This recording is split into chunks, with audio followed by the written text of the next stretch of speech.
Slowly, moment by moment, first comes the awareness of sound, as if from a long distance away, distorted, almost like underwater. Little by little, these sounds resolve into voices and separate into distinct voices, some close, some farther away. Nearby is the steady, mechanical ticking of a machine, almost a circular motion is imparted by the noise, and the faintest whirring sound, some other mechanism in motion. And then that separates. There are two clicking, cycling machines, just slightly out of step with each other.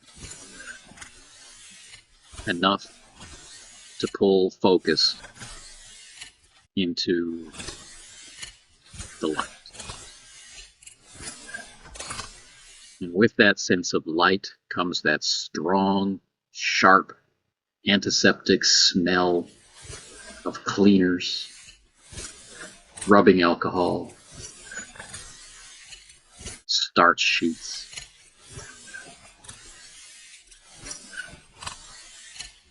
Lime green walls.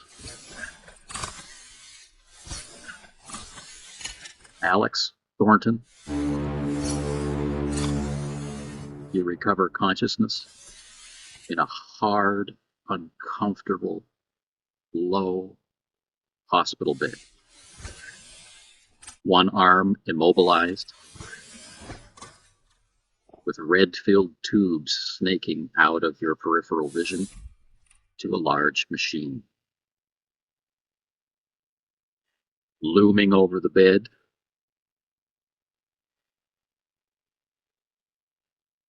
is a fully uniformed police officer.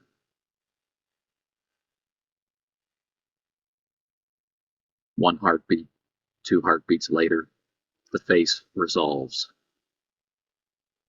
Malone. On the other side of the bed, swimming into focus, sitting in a chair, bandaged, Winchester, asleep.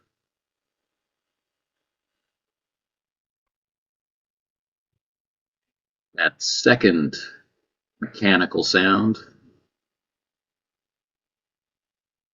across the room against the other wall.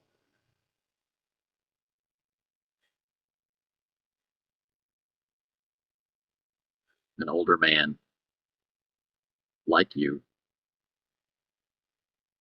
receiving blood.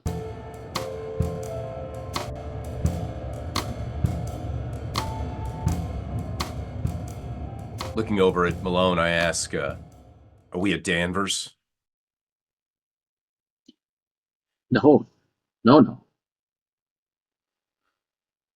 And let me tell you, it was interesting doing the paperwork to explain why you were here and not there. Is it going to be a problem? No. There are so many part-timers and clerks from people in future. It's no trouble at all. Looking around the rest of the room, I just kind of mutter under my breath, Xavier appears to have people everywhere, huh? Well, I think it'd be fair to say that there are people in trouble everywhere. Who doesn't need a little help? How long have I been out? A long time. I look down at my hands from the elbows down. I know my arm immobilized, so I'm going to look there first. Wrapped, bandaged. Everything is a little fuzzy. There should be much more pain.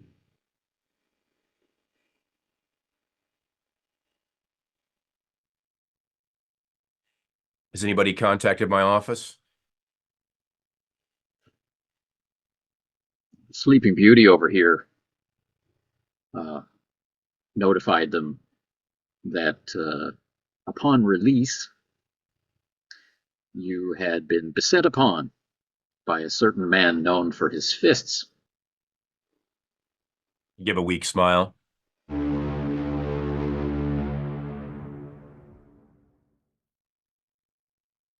Right. Well, I see you're not dead. The doctor says you're probably going to live. So I've done my duty. Sleeping Beauty here can take care of anything that you need. And I'm going to go. I'll be seeing you later, Malone. Not if I see you first. No, yeah, I'll see you later.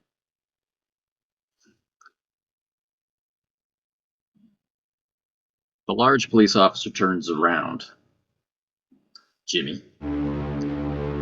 This is a face you know. This is Officer John Malone.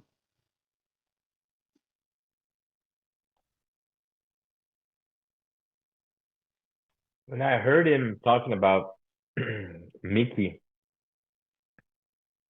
I look at him and I point him at the finger. Have you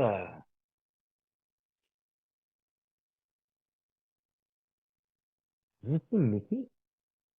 Did I heard you talk about Mickey? What a sight for sore eyes. Jimmy Calloway. I must say it makes my heart sing to see you here in the hospital. I look at him, I say, I saw your brother. I saw your brother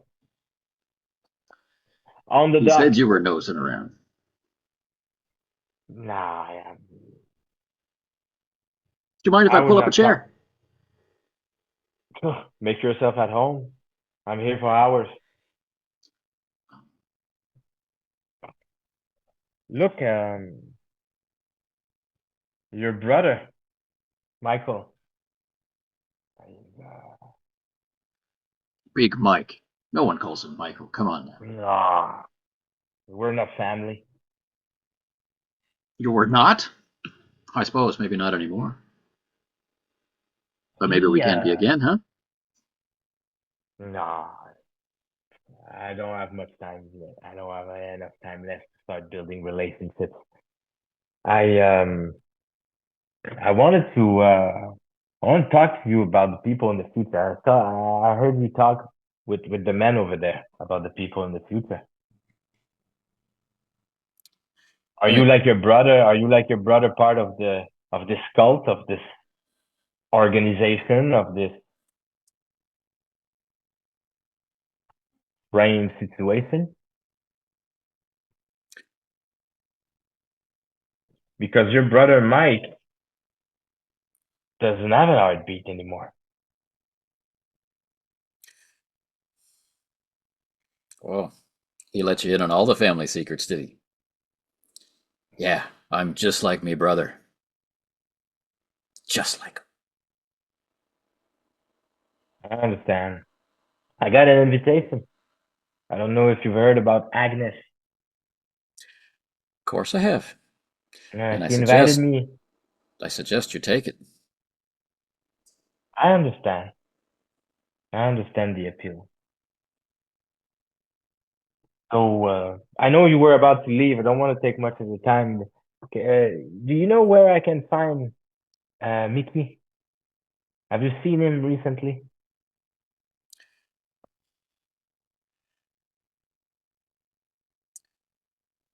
I hate to be the bearer of bad news, but I think Boston has seen the last of Mickey the Fist.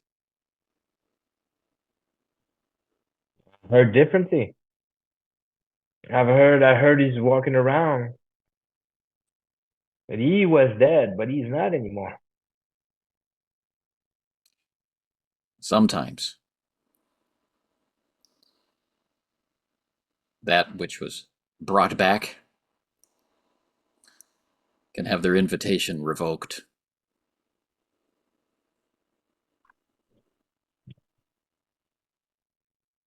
How come? You're a mobster, Jimmy. You know all about promises. What happens when you break them?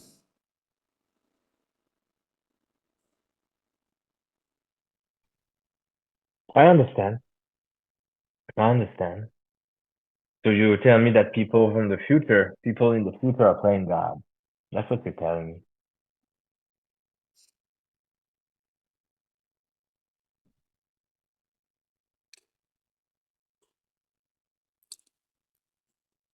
I don't see it that way. But I know he was a friend, and I know you're angry. I do have to go.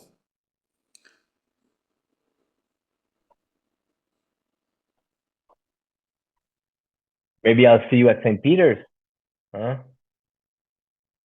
Just like back in the days when we were younger, when we used to when you used to be a Catholic, don't you? Well, pretty sure I'm still a Catholic, just lapsed a little more than before. Mm-hmm. I see. Do you still have your cross or your Virgin Mary or your saints in your pocket? Yeah, are you still that kind of Catholic? Yeah, I'm still that kind of Catholic. I Don't you see. believe in miracles? Wasn't there a certain man from Nazareth who raised friends from the grave?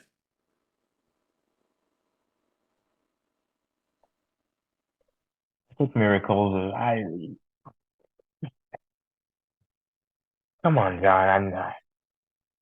I ain't no theologist or I ain't no priest. I don't know about these concepts. They're too complicated for me. All right, I deal in real life. I don't deal in magic or miracles.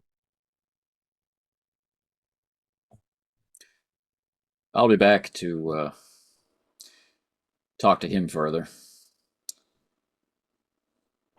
I can send Angus round to explain things to you if you like, or I can try my hand at it, but I really do have to go. I'll let you go, John. I'll see you around. Say hi to And Big Mike for me. I will. Thanks. And I'm sorry about the joke I made before. I don't mean it. This is no place for you to end your days. Oh, yeah. Don't worry about that. I'll get what I deserve. There is an old saying in the Bible. I don't know if you remember, but you reap what you sow. You reap what you sow, Jimmy. I reap what I sow. He pats the end of the bed, stands up, nods to you, nods across the aisle, and makes his way through the nurses coming to and fro. The life of mortals is as transient as grass. For all the talk of love, forgiveness, redemption, and belonging in society, and the pleasant lies we tell ourselves and our children at Christmas, it's sin, punishment, and separation which really gets our blood pumping. What is the American dream, really? But a way to say, you will always be a farmer. You will farm the land that is your fellow Americans, and the crop you shall reap from their flesh will be money. Farm them before they farm you. They flourish like flowers in the field. It's funny. As divided as we are, it's still child's play to strike up a conversation with a stranger on a park bench, on the trolley, in a waiting room, in a jail cell. No matter what label society has stitched to our coats, in our heart of hearts, we know we are all the same. We try to fight it. We may even convince ourselves of it for a time. The scary secret is, we are all related. The wind blows over them and they are gone. And the place where they grew does not remember them. The good book tells us that we have dominion over all the earth and everything that walks, swims, or flies across its face. The good book means well, but whatever dominion we might have here while the great old ones dream is more luck than good planning and all illusion, if you ask me. In his house at Relia, dead Cthulhu waits, dreaming, remember. If we somehow defy our own short-sightedness and become as the great old ones, free and wild and beyond good and evil, with laws and morals thrown aside and all men shouting and killing and reveling in joy, it still won't matter an iota. It will just change the tune our hollow bones will whistle, briefly, in the winds of time. Before they become dust, then less than dust, and are forgotten.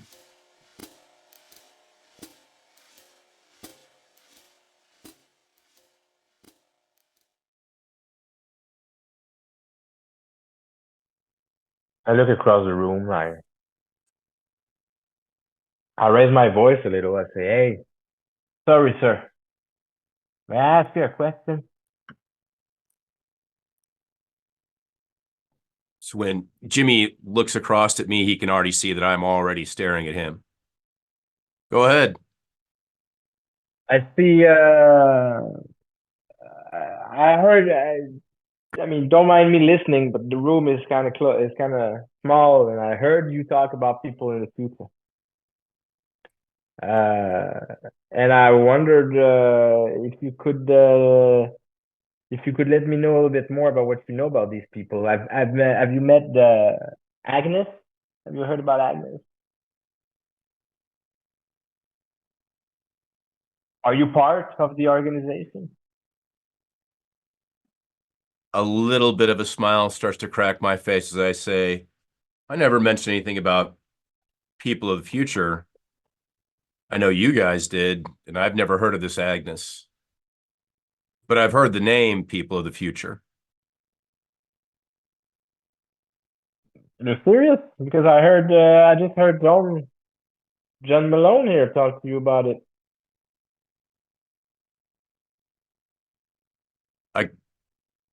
There's a little bit of a side eye as I look at Winchester. Breathing He may know more deeply about like it than a I do. child. Yeah. He may know more about it than I do. But his little whisper to me was about the first time Malone's ever mentioned them. I understand. Well, never mind. I never wanted to be impolite. You seem pretty you've heard pretty bad. What happened to you? Had a little run-in with a suspect. Oh, you were caught. Oh, I'm a little more than a cop.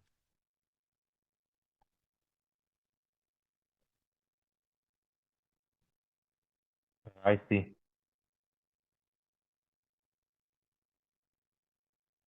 Well, did you manage to arrest him at least? Oh, he's been put away. Yeah, that I understand. I would think so. Malone seems to know you.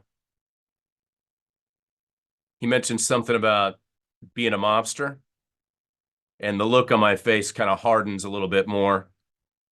I'm retired. I'm more of a sick man nowadays, and I show him my arm, my both arms plugged in. These confusions can last for hours. They're very long. This is my peace moment. This is where I come and I can reflect on life. So So would as you you say, can see, I'm retired. looking at the bed and looking at him, and doesn't normally look like the kind of retirement people in your line of work would get? Maybe we can say that I got lucky. In this day and age, with a lot of men on their fingers on the trigger, I'd say you definitely got lucky. But that doesn't mean you're off the hook. What difference does it make? Anyway, I have a couple months to live. I'd rather, you know.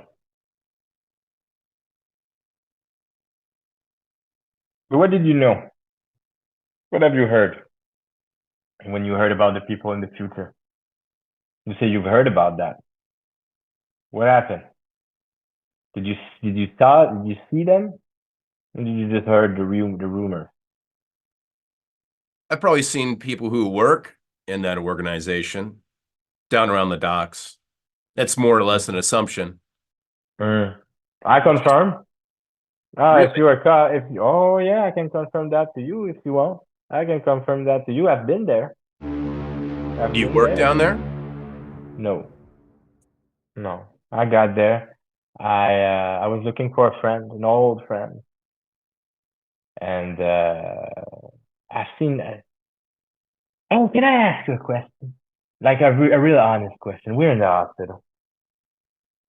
You know what worse can it get? How bad can it get?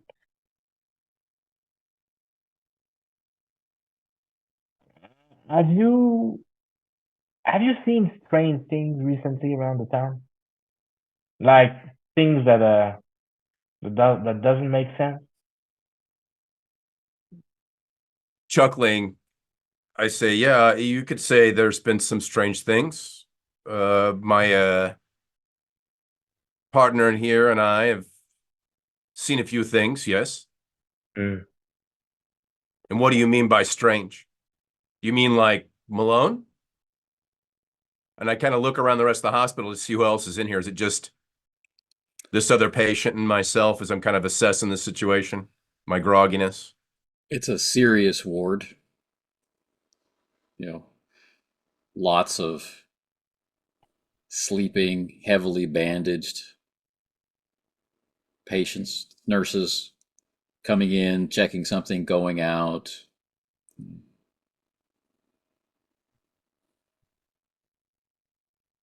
The Listen, only visitor is Kyle. I uh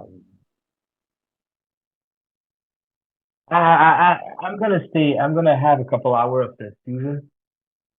Uh, maybe we can talk afterward. I don't know how long you're gonna stay here. Maybe we can meet at JJ Follies for a coffee. I can talk to you about some more.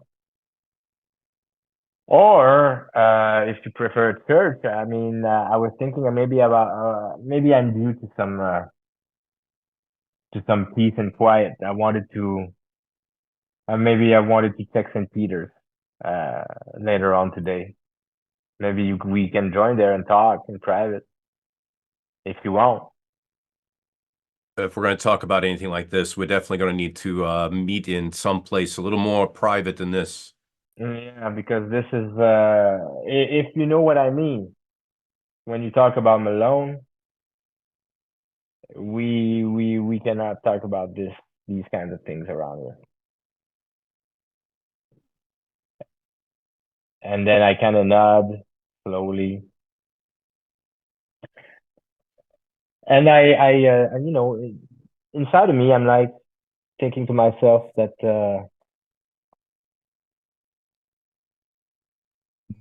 Maybe for the first time in my life, a cup would be a good idea.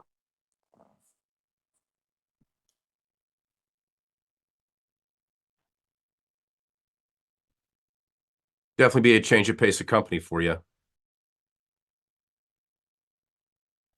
Did you? Like I said, I'm retired. But did you? Do you know how long you're gonna stay here? Not sure. Pretty badly burned. At least that's the last thing I remember. One of the last things I remember. I see.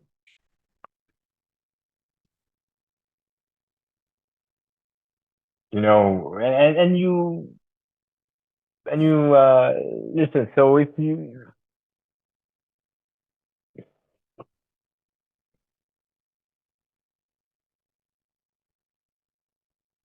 what about tomorrow? What about we meet tomorrow? How about that? Just to get out of here. If I get out of here, the coffee shop sounds more up my alley than St. Peter's, though. All right. All right. So let's meet at JJ Foley's after supper, early evening. I'll be there around 7. I'll make it. I think I have some substantial information for you. That would be a welcome relief. I hope you have something to share as well, because I'm looking for some kind of a relief myself as well. I'm gotta tell you that.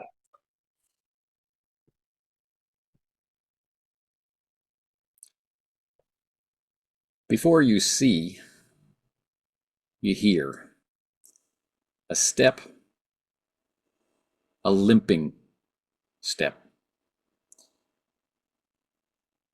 coming into this ward. And a nurse in a very distracted voice says, all the way at the end,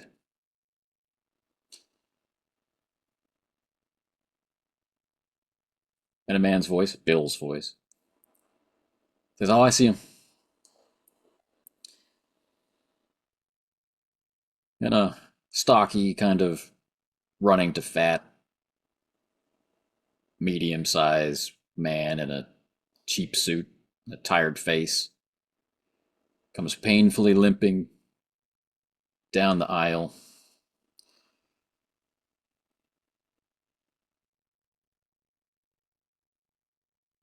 All the way to the end. And he's trying to fight the smile on his face, one of relief, but the worry lines across his forehead tell another story. You're awake. For once in my life, yeah, feels like I've been dreaming a lot lately, Bill. Well, you look terrible. What, is white not my color? You know I really prefer the pinstripe suit. Yes, yes. You rich boys in your suits. Ah, I see Kyle is taking up the only chair. Oh, excuse me, sir. Do you need that chair? I don't. Feel free. You look familiar. Do I know you? No, I don't know you. Never seen you before. I got that a lot, though. Okay. Drags the. It's not. It unbalances him a little bit. Moves the chair to the window side of the bed. What day is it, Bill? I kind of lost track of time. You've only been here overnight. No, really, Don't worry. Bill, what day is it? It's Sunday. Okay.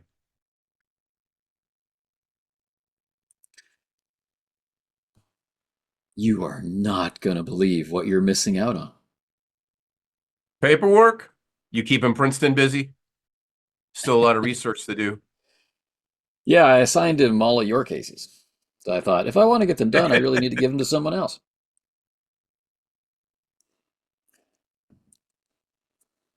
How's he handling the load? Fine. We don't need to talk about it, but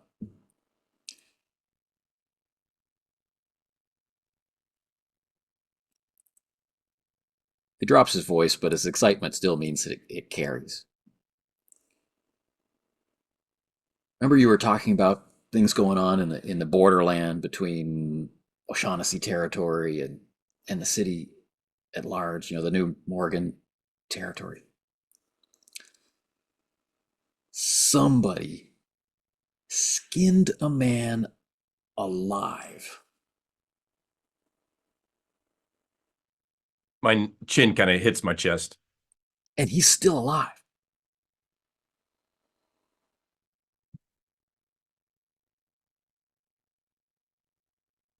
Bill, you're starting to sound almost as crazy as I am.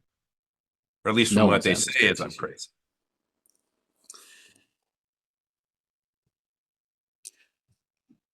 They kept it out of the papers.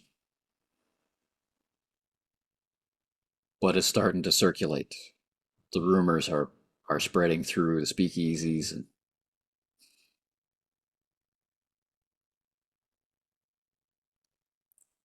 he's How here. close?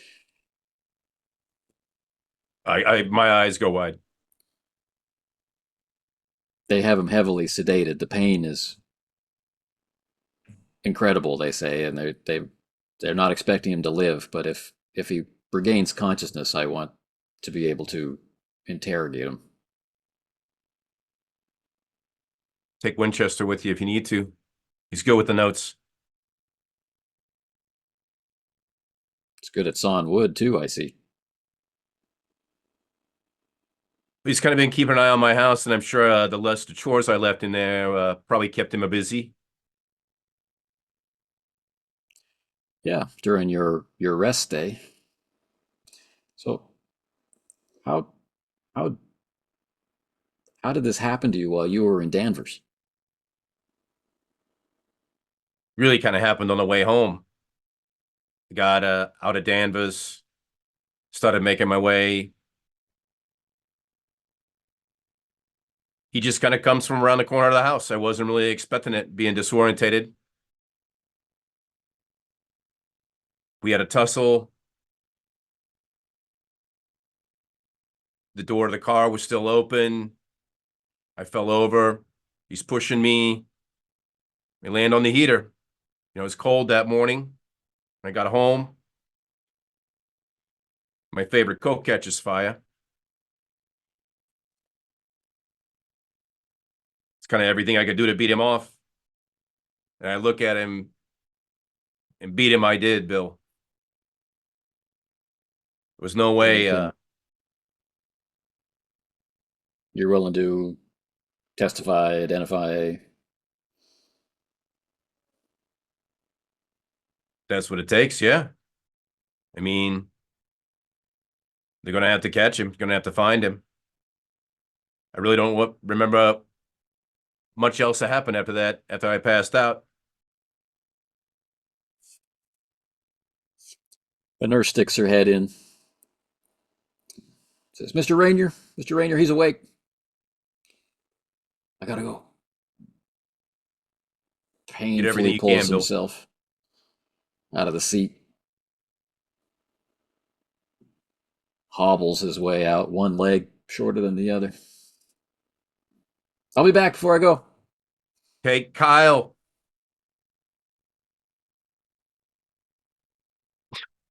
Shake my head. Damn it, Bill.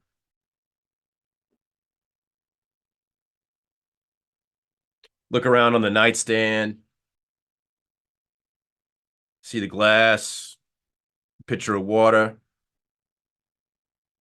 Looking at Kyle. Is he still just sitting there sleeping? And he's gonna be so uncomfortable when he wakes up in this wooden chair, like his head all the way over to one side. reaching across my body, pour some water out into the cup,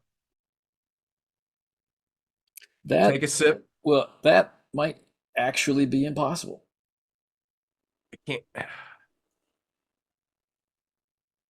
Nurse! Damn it. Nurse comes. Yes, sir. Can you wake my partner up here?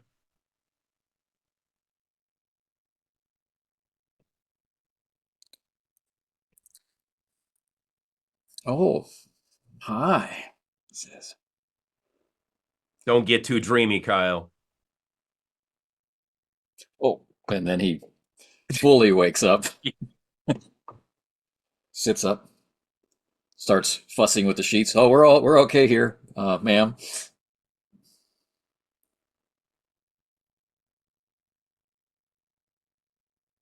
What's She going on, departs. Kyle? My neck hurts. Wow. Well, crinked over the back of that chair, I could imagine. Not just that.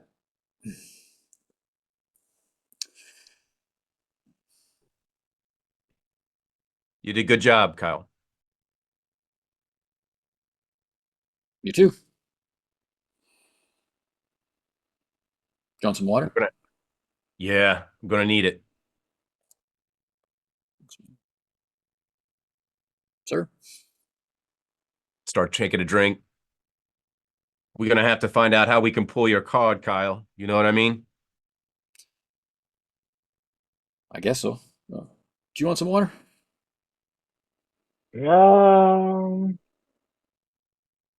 Yeah. Thank you, my good sir. Goes across. I don't wanna intrude or anything. Mister, what's your name already? My name is Jimmy. What's your name? Me? Of course. My name is Officer Alex Thornton, member of the Treasury. Oh, well, I don't want to intrude and My name's thank Kyle. you. Kyle Winchester. Yes, thank you, Cal, for the water. You guys Mr. are with a bunch Thornton. of stiffs. Yeah. Mr. Thornton. I've seen him. Seen who? I've seen the Skinless Man. I've seen him. I spoke with him. I was there. You were there. What, when they skinned him? No, obviously not. Afterwards, I saw him alive. He was screaming. And there was a mess. The place was a mess. The skin was strapped to the fan ceiling, and it was riding around in the room over his head. I saw that. I'm looking at Kyle. Who's like creating some distance. He's back up against the next bed. Your friend, the name is Bill. If you can get a name out of him, I would be happy. That would be very, very nice to know who that person is. The skin was unrecognizable. Knowing that we're here in the hospital, but everybody's wrapped up. I'm looking around going, Kyle, we're gonna meet this Mr. Calloway later tomorrow at a coffee shop. I want you to be there. Sure. I don't know if you're going to get out tomorrow, though. And we'll see. You lost a lot there's- of blood. I remember the doctor talking about that. I can kind of feel it. I haven't felt this week since practicing on the boxing team for hours. I knew we should have brought you here after you dealt with Mickey. Bill might need some help, though. So I'd appreciate it if you follow up with him. He didn't think he would going to need it, but it's always good to have two sets of eyes and two sets of ears when you're having a conversation like this. You want me to go back to the office? Nah, he's here in the hospital. Oh, This skin guy, whoever he might be, is here as well. Bill's apparently going down there to try and talk to him since he just woke up. But if you can, just make sure we get any pertinent information if he's even able to do that. I you want doubt me to it, do that but now? if you would, Kyle, it'd be helpful. Okay, I can. Pretty sure I can find him. Bill's got a loud voice. I hope you feel better soon, Mr. Calloway. Well, thank you very much, Kyle. You're a nice man. Thank you for the water. Leave my coat here. And he painfully, but in that young man's way of experiencing pain, almost like it's a little bit joyful, he makes his way out of the ward. See, Mr. Thornton, I don't know what you've been through, but the things I've seen, the things I've heard in the last couple of weeks, the last week or so, is pretty unsettling. And the way I see it is that I don't have much time left. I'd rather make the most of it. So if you can get out tomorrow, you can meet me at JJ Follies. That could be a very, very interesting conversation, I think.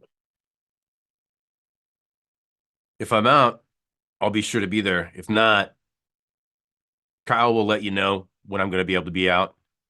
I'll have him swing by at the appointed time if I'm not able to make it. But just as a precaution, if Kyle shows up, I'd rather you not discuss anything directly with him.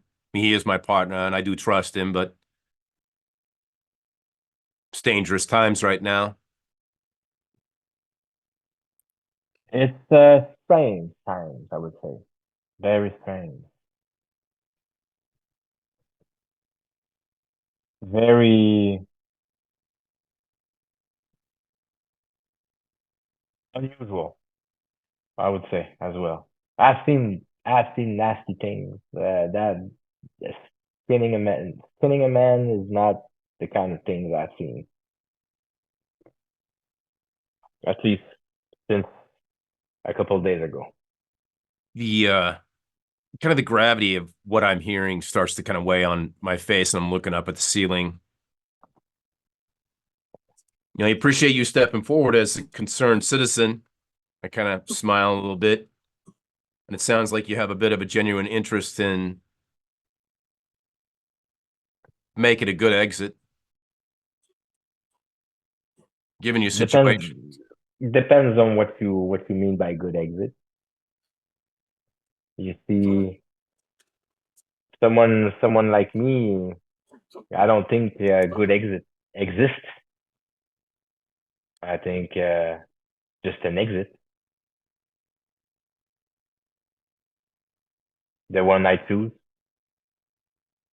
in best scenarios.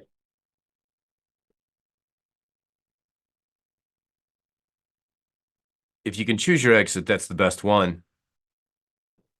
I think so. I think so. These blood transfusions just keeps me alive, make things less nasty, gives me a little bit of energy. But for the rest of the time, as soon as the energy goes down, I mean, I need to come back here, do another one until I accept it and just stop coming in. Then I'll work myself out.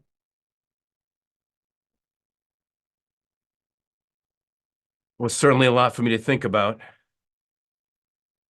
I look forward to having our conversation, but if you pardon me, gonna have to try and piece a few things together in my head for a little bit. So if you don't mind, I may drift in and out, but I do look forward to talking to you more later. All right. Put myself back and let the transfusion finish.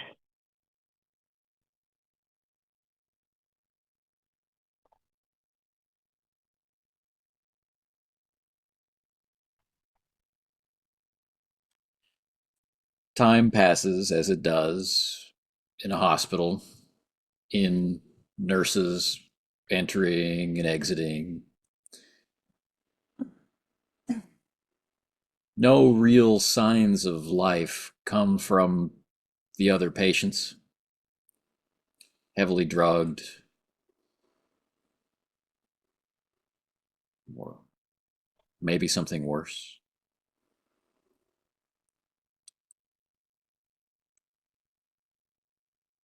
Eventually, doctor comes in. Comes to the end of your bed, Jimmy. Checks the chart. Checks the machine. How are we feeling today, Mr. Calloway? The usual. A little bit cold from the transfusion. Usually what it does is that it gives me a little bit more clarity and energy for a couple of days.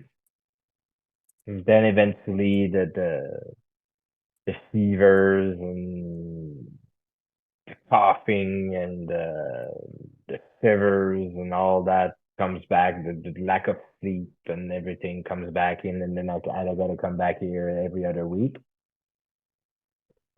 But besides that, I mean, everything's fine and dandy. So he moves around carefully and he reaches out very slowly and politely to check the pulse, check your eyes.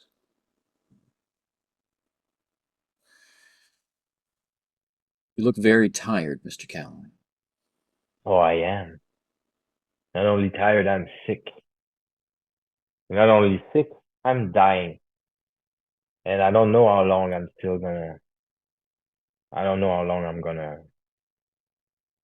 gonna keep at it. I'm going to listen to your breathing. Take some deep breaths. Do you need some help sitting up?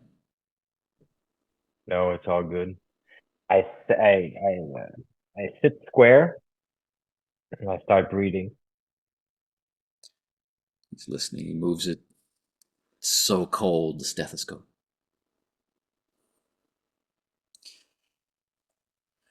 You are sick, Mr. Calloway. Have you been coughing more than usual? Like I said, usually it's because I need a transfusion. But now that you mention it, yeah, I had some problem with the throat. All right. The transfusion is going to be finished in about 20 minutes. And then the orderly will come and with the nurse and disconnect you. And then when you go through discharge, I want you to pick up. Don't leave it behind. The medicine will help clear that up.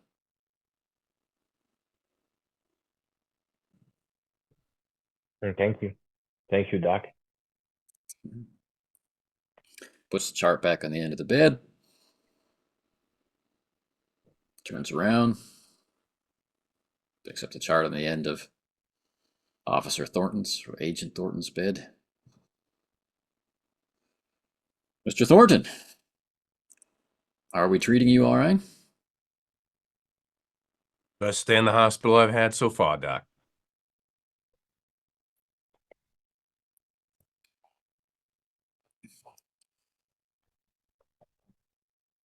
Still a little fuzzy, but there's this face.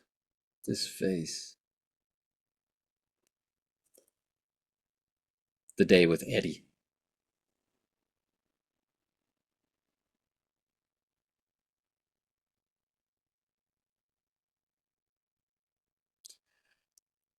I heard that the last time you were here, you were pretty beat up, and now here you are with us again. Your injuries haven't had time to heal, and you're in even worse shape. It's a hazard of my business. You know, they I'll have say to- crime never rests, so Yeah. kind of have to not do Well, the same. But that's why I'm here, you know. I do treat a lot of burns among the bootleggers.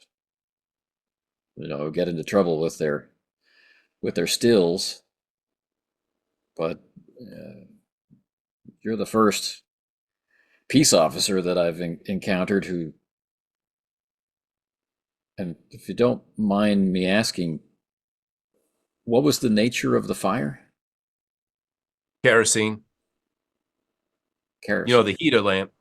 Yeah, the heater in my car. When I was attacked, like I told my boss, you know, my assailant kind of took me down. The door was open. My hand goes back as I'm falling, slaps the heater. And the next thing you know, the sleeves of my coat are on fire. I got kerosene.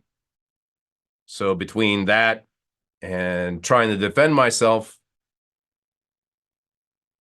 I probably made poor attention to putting the fire out and more attention on trying to apprehend my suspect.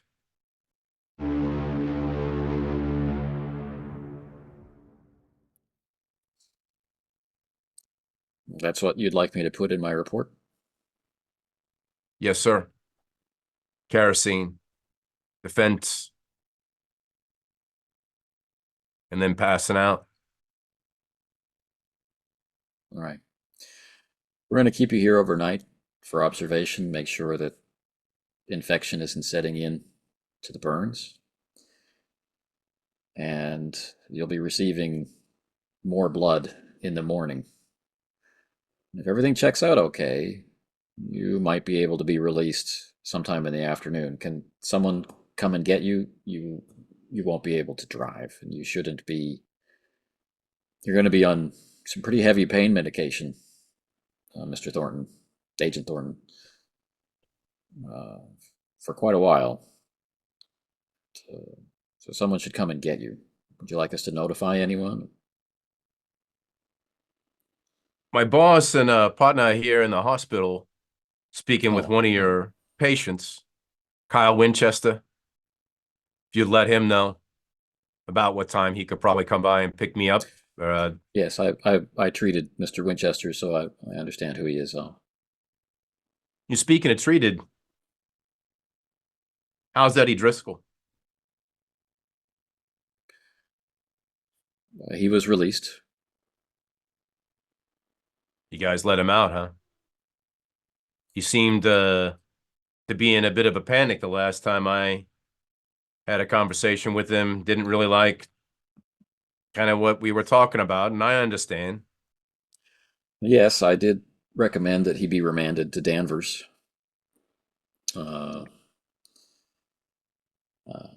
However, But he's out on the street.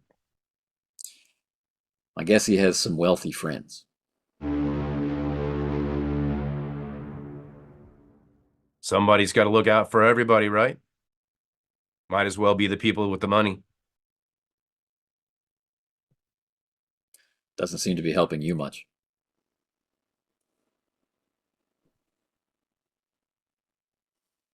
That's a family thing, you know. I'm sure at some point the old man will check in on me, but that might not be until I go back to the office and check in on him. Rest easy. Rounds to make. Tilting my head to the side and kind of looking at the other patients, I just kind of mutter, easy. Yeah, right. Easy.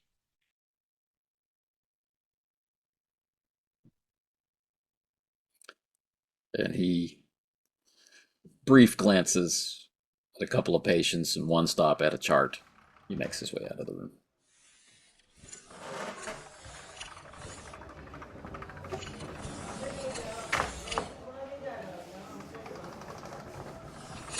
Try not to pass out from the pain or try and focus on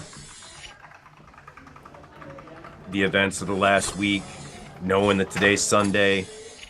I've got 7 days. 7 days before Dad and I actually have to face each other for the first time in a couple of months.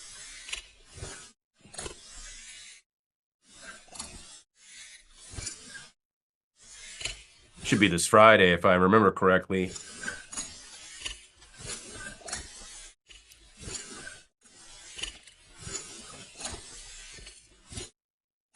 The only sound is the tick, tick, tick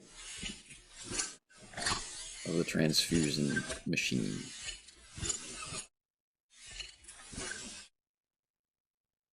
Eventually, I'm going to wind up falling asleep.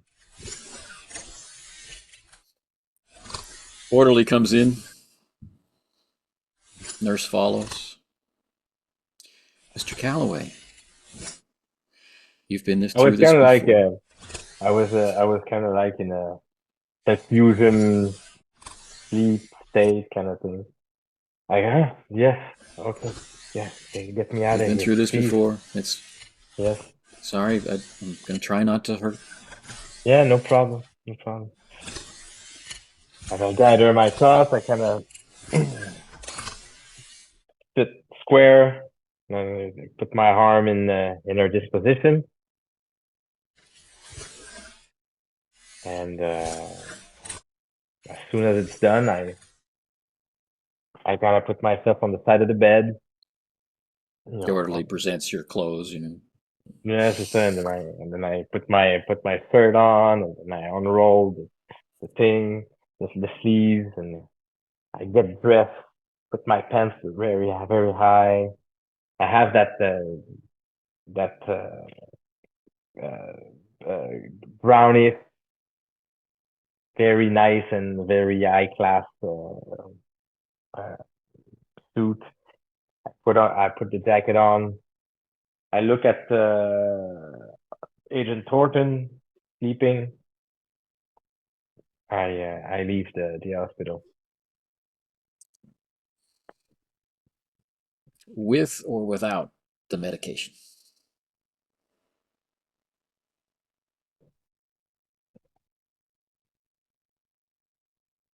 I'm gonna try it. I'm gonna try it in this case. So I go to the counter before. I say, okay, doctor got me that. Yeah. They explain how often you need to Mhm. take it. No mill. Mhm. Mhm. Kyle comes back.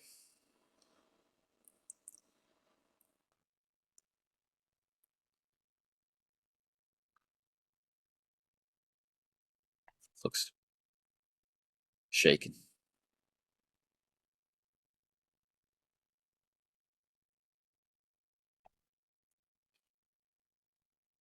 Just looking at it, kind of half dazed, still in pain a little bit, but everything soft and numb.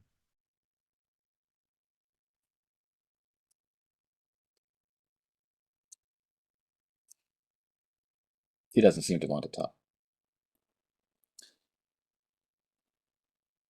Outside the hospital, that heavy-set man that talked to Agent Thornton, hands shaking, he's smoking a cigarette.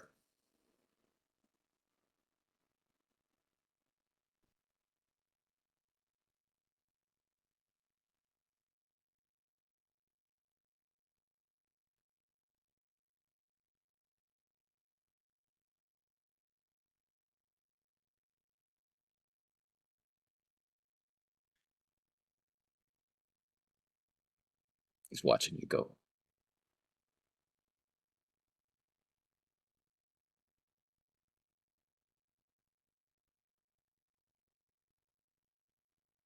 But it doesn't stop you. Flicks a cigarette and limps back into the hospital.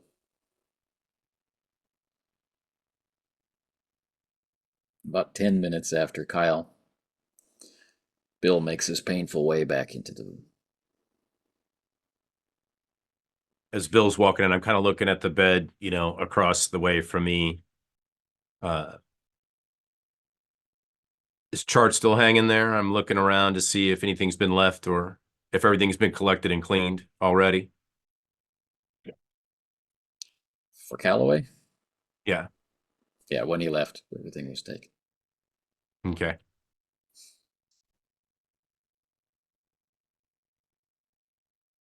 Looking at Bill, looking at Kyle, seeing how put off they are, how unsettled they are. I'm sure it was a horrible mess.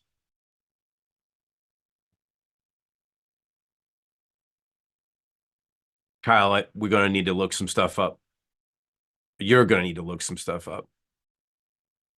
This right now isn't going to have anything to do with whatever you've seen. But we're going to need to know a little bit more about this Jimmy Calloway. The light comes on in Bill's face. That was Jimmy Calloway? Apparently, Bill. He looks a little down on his luck. I'd say more so than most guys. 1 foot in the grave. If he can't stay upright without getting the transfusion, that means he's got some serious health problems.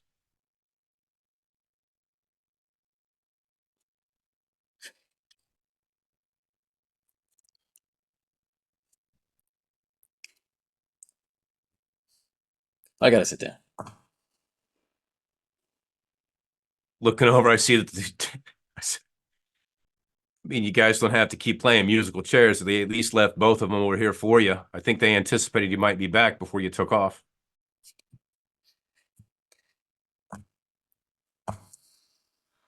Man, it looks over the empty bed. Come on, Bill. Everything the paper says Mickey the Fist is. Yeah. That guy really is. Really? How's he not been on our radar? We overlook him? Has he been laying low?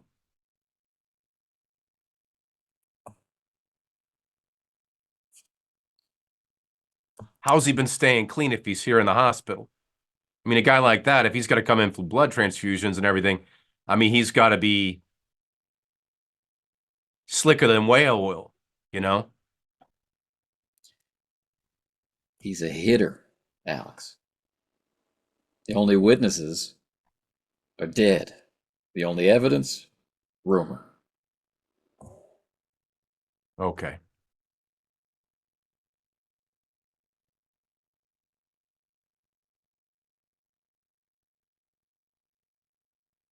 In the back of my mind, I'm kind of still thinking about Steve when he says witnesses.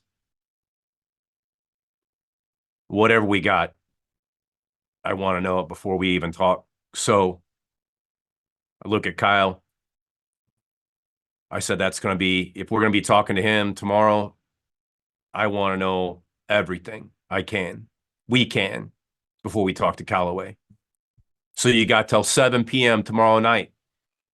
We meet him at Foley's coffee shop.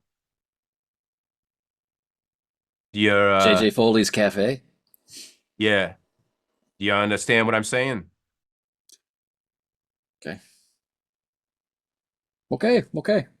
I'll go back to the office with Bill. When are they going to let you out of this place? Yeah, probably tomorrow. Talk to the doc before you leave, okay? Maybe in the afternoon. Right. I'll bring your car around. What are you smiling for, Paige? I'm really looking forward to driving your car. Don't get too friendly with her, all right?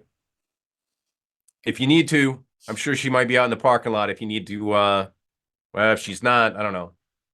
But check in, make sure all the problems that we may have had with me catching fire are taken care of. Will do. They exit, and we close on the hospital. Out in the street,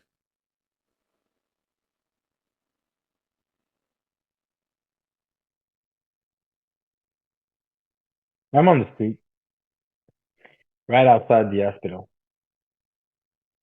And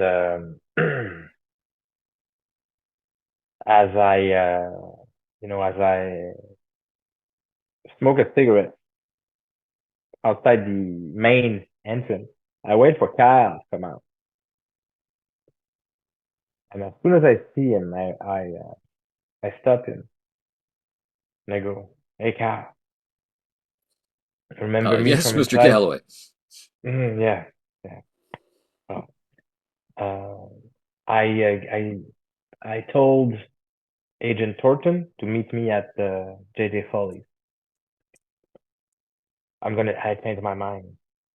And I want him to come at St. Peter's. The Catholic Church. You'll know. I'll be there same time tomorrow. 7 p.m. Same time tomorrow. It's gonna be St. empty. Peter's. We're gonna be alone. If he asked me I'll, why, do you have a reason?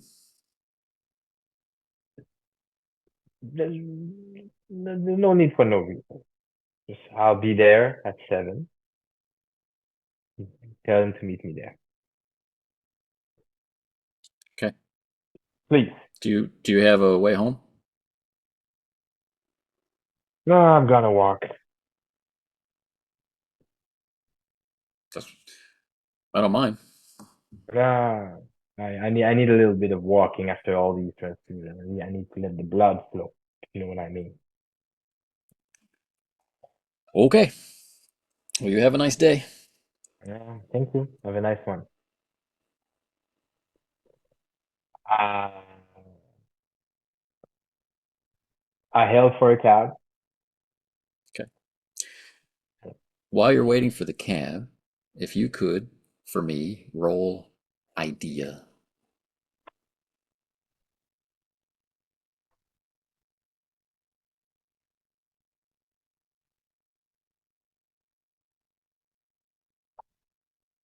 I am confused.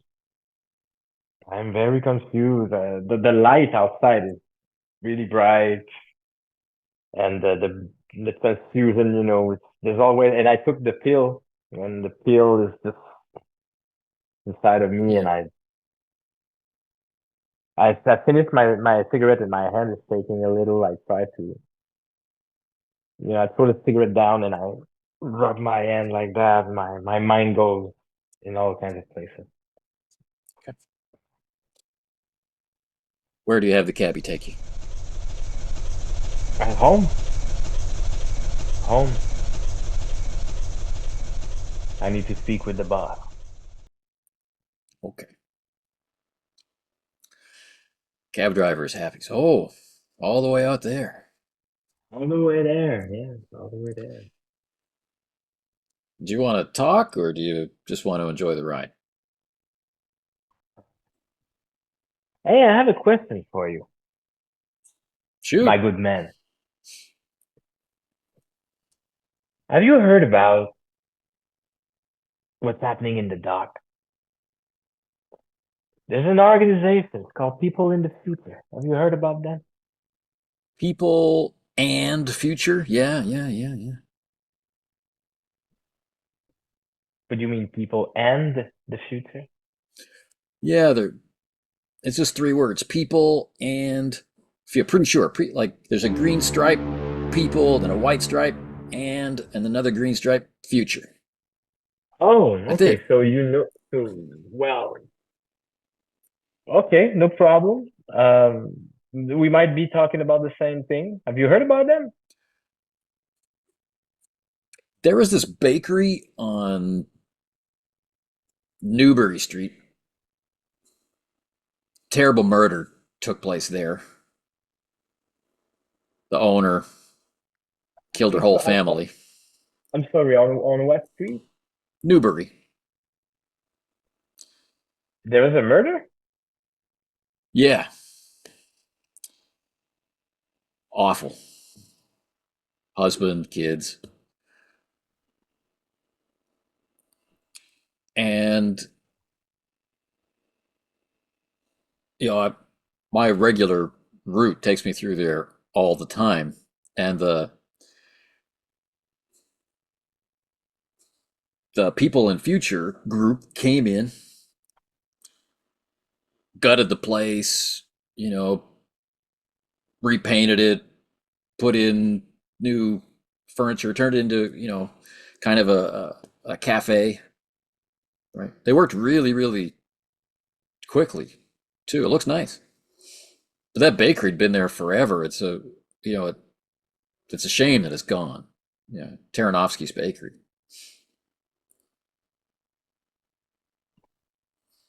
Wow. And is the police on it? I mean, do we know if they got the killer? Oh yeah. She was waiting for them I don't know. Like The mother how do killed you stand up, the. against a jury of your peers if you're a mother who kills her own children? Oh, that's a hell of a story. That's a hell of a story. Just too bad. So sad. So sad. Okay. So that's what you know about them. So they For bought the example, yeah. place. So they bought the place and they cleaned it No, up. I don't think so. I think they were what's the word I want, contractors. And they're doing all kinds of construction down at the dock. Like fixing the streets. Oh, I've been there. I've seen it. It's very neat. It's very clean. It's very clean.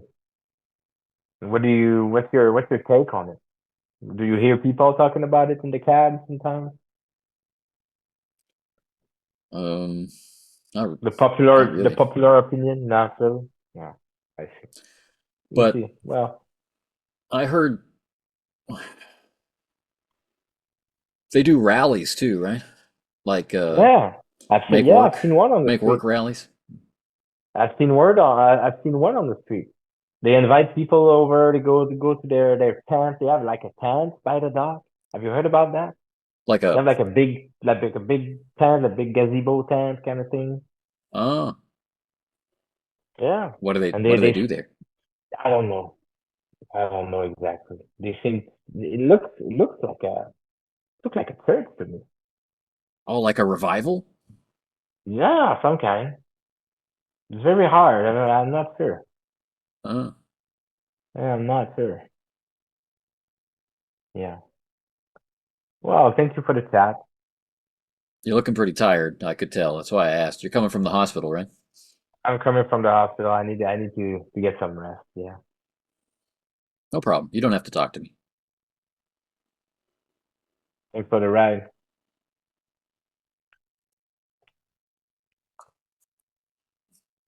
The ride is uneventful unless you make it so. We leave the taxi.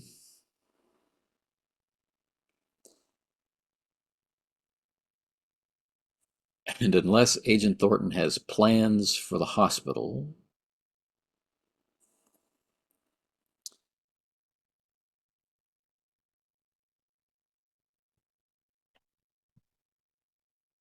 we can advance to the next morning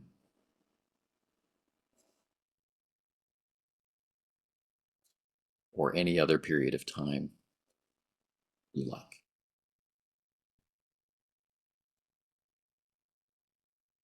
Will I be released? Kind of waiting that Monday. They come in. I'm sure I get a little bit more blood transfusion to kind of hopefully top off the tank, as they would say. And at this point, I'm just waiting to get out of here and back on the job. kind of having that fighter's reflex. I know I've been burned, so I'm kind of hopefully testing the limits of the medication that I'm on, you know, giving my fingers a little bit of a flex just to see, you know, how much pain I'm really in, how much healing I really got left to do. I know the burn is recent, but how much flexibility do I have? You're given instructions about keeping the bandages clean, come back to get the bandages changed. There's ointments and salves, and there are pretty strong painkillers. You're told not to drive, not to drink alcohol, medicinal or otherwise. No problem with that. But providing that you don't stay alone, because you can't really use your hands. Providing you don't stay alone, you can be discharged. I can arrange it to have Kyle with me. He can act as my hands. Yeah. He signs off on that.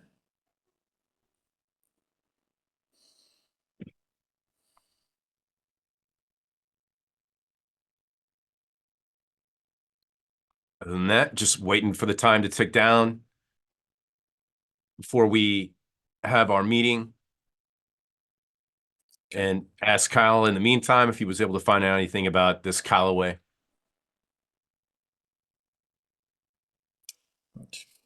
Before he spills the beans on Calloway. At your destination, Jim,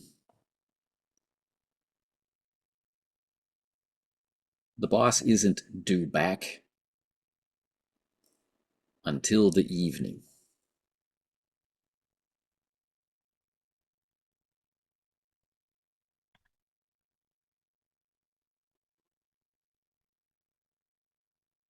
I will spend the day waiting. You know, I'm gonna take care of myself. I'm gonna eat. I'm gonna stay there. I'm gonna ask some of the guys where the bus is, and then I'm gonna wait to get a driver to drive me at St. Peter's.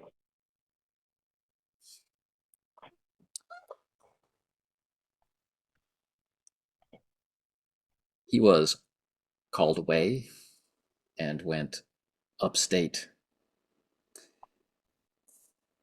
which is code for visiting either the mayor or the governor. He went upstate.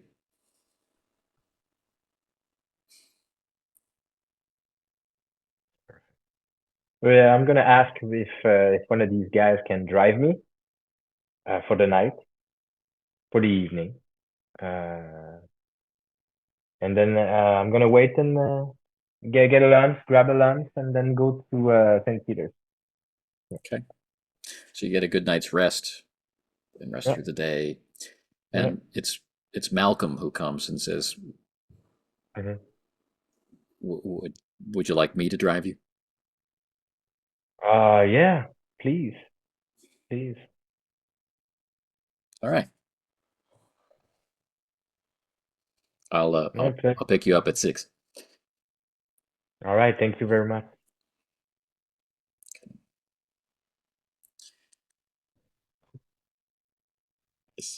Now,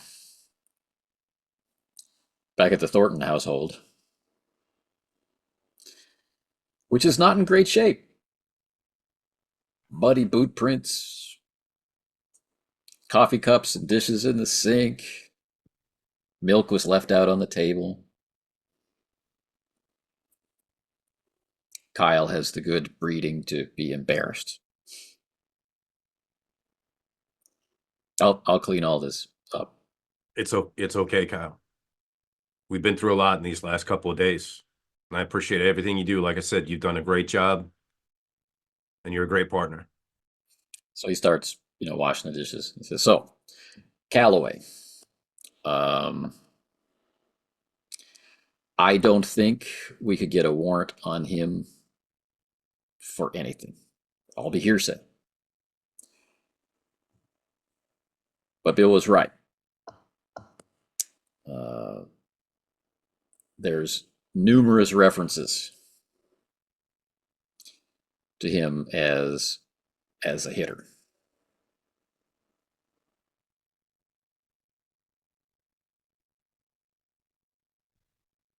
Sounds like we're going to have a difficult conversation when we meet.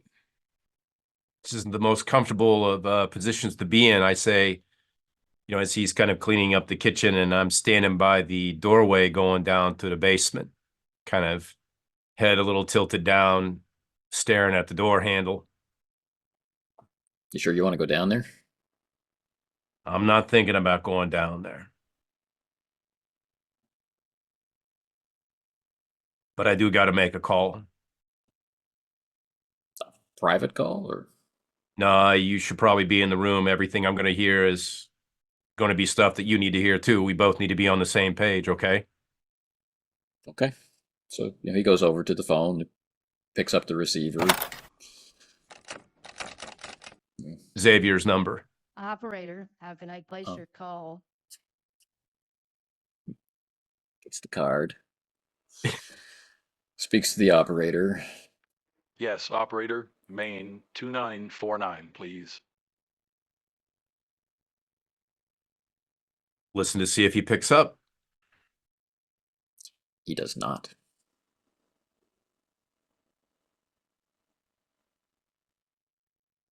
Looking at Kyle, just kind of nod and look at the hook for the phone. So what is a knight supposed to do when his lord doesn't answer his call?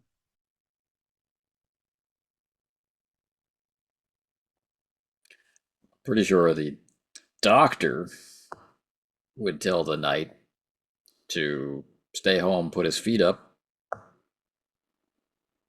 and get some rest. We're only going to be doing some leg work. I kind of smile. I know that sounds like it's going to lead to something given who we might be talking with tonight, but... Well, I got to tell you, he changed the location. We don't have to go to that. We don't have to go to that cafe with all those crooked politicians. We're going to go to church. Let me guess. I kind of hang my head. St. Peter's, right? Yeah.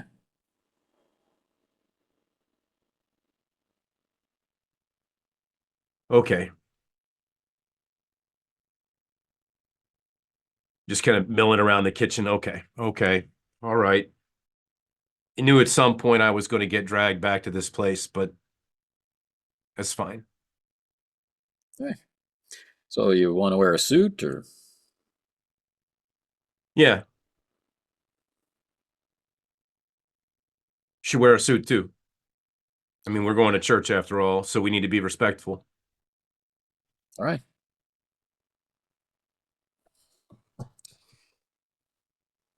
Time passes.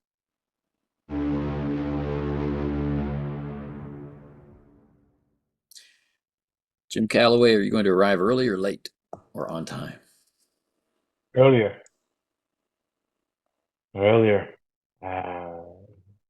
When I get out of the car, I'll say to Malcolm, wait for me a couple blocks away. Okay. I'll be back in maybe in an hour. Are you just going in to pray or? None of my business.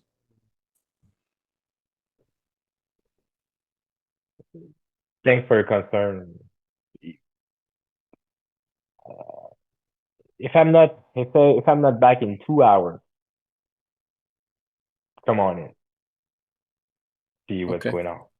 I'm going to park up the 2nd Street lot. Yeah, no problem. Thank you.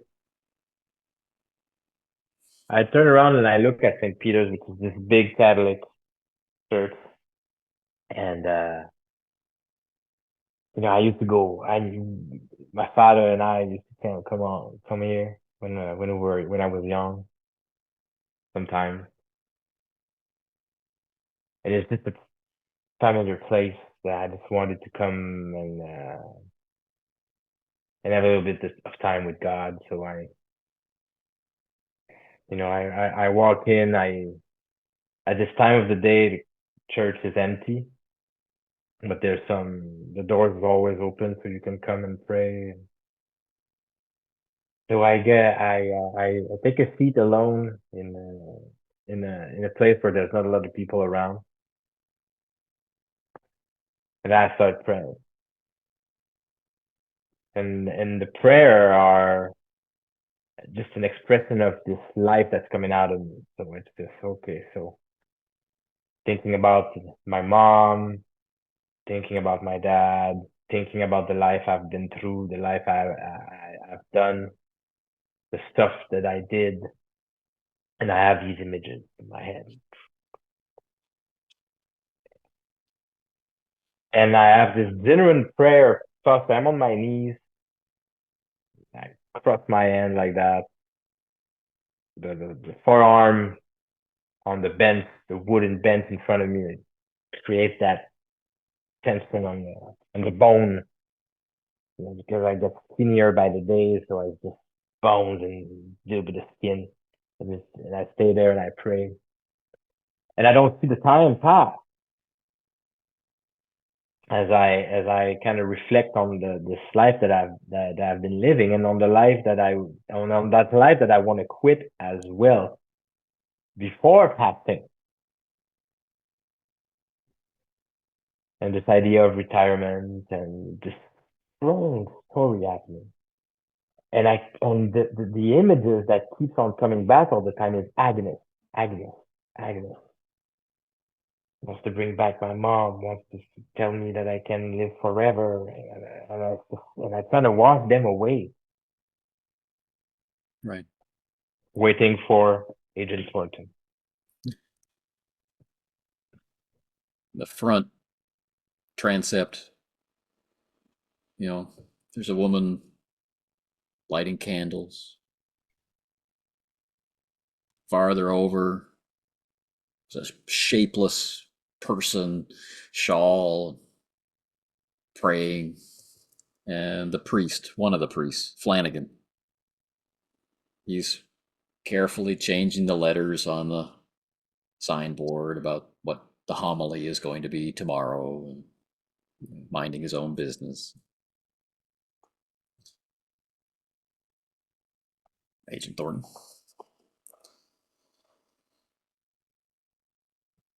So when we pull up, kind of a sense of dread coming back to St. Peter's, that I haven't been here since my brother's funeral and a falling out with my father. This is not a place I wanted to come back to.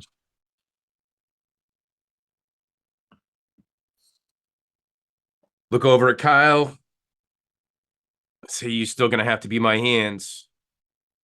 Look at the church. We're going to have to be a little trustful. Are you comfortable with that? Yeah. No guns. Oh. Okay. I'm glad we're on the same page about that.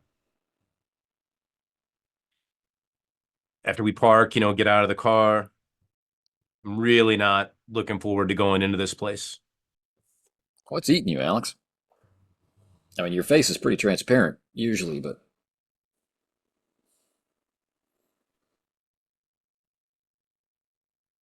there's a lot of good memories about this place, but there's one bad memory that sticks out in my head. Our family's always been very tight. The death of my brother was pretty unanticipated. He was healthy, young. yeah.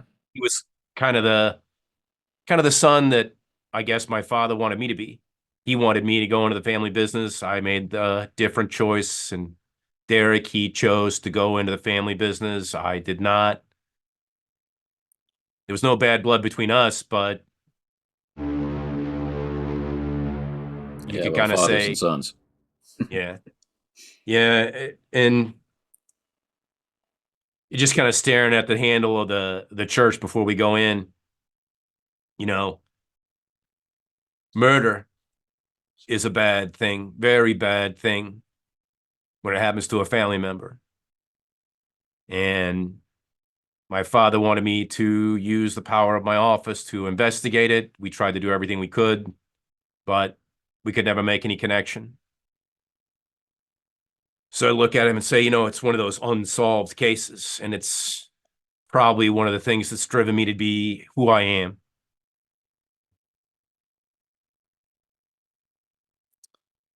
Yeah, well, one thing I would say that you are not is a coward. And this is just a building. And maybe it's God's house, and maybe it isn't. I have too much education to be sure. I kind of smile and say, well, me and you are on the same page about that. We both have a little too much education. Yeah, but I went to a good school. He opens the door. Shake my head and walk in behind, walk through the doorway. Make my way over to the candle rack. Make sure to light a candle for my brother. Look around, see who's here. Kind of standing back and away. Father. Looks like Flanagan. Up near the front, puttering around. A couple of older women. One on her way out. And a man in a brown suit. You see in the back a man I was praying, and then when he crosses your eye and your eyesight, he stands, take his jacket off, put it in on the seat next to him, and he sits on the seat. Make my way up there. Kyle kind of hangs back with that look on his face like, is this a personal conversation or do I join?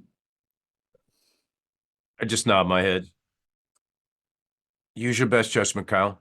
That's why I trust you. So he moves over to the pews on the other side of the aisle.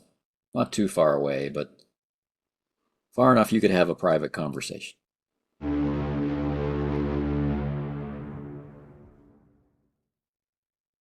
Move over, kind of make my way into the pews to sit down next to Mr. Calloway. And before I sit down, I say, maybe you could put something to help me get my mind around this. How is a man like you and a man like me going to be able to reconcile our differences and work together?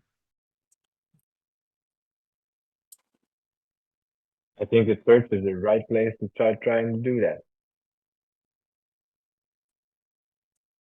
What do you think, Mr. Thornton? What do you think? Well, you've already said you're not in the best of health. So you're already kind of on your way out, and there's not much I can do about it. There's not much you can do about it. You're pretty much untouchable. If I'm honest with you, you've done your job well. I'm pretty much done with it as well. Listen, I wanted to come here because I've been thinking about praying for a long time. But at the same time, I know this place is neutral. And I know this place where I have no ears. And I know this is the kind of place that if we want to talk about these nasty things we're about to talk, this is the kind of place we should be talking about those. I don't have much left, but I don't have much faith neither. But I still believe in some things. All right. Where do you want me to start? Where do you want to start? Well, Uh,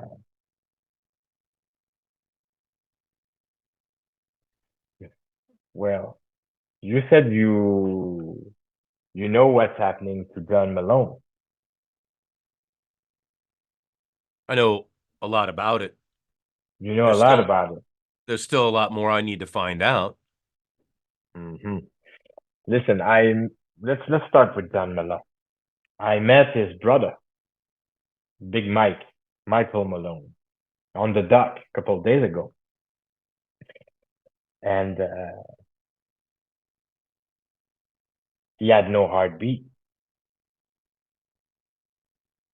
I'm pretty sure you know Malone.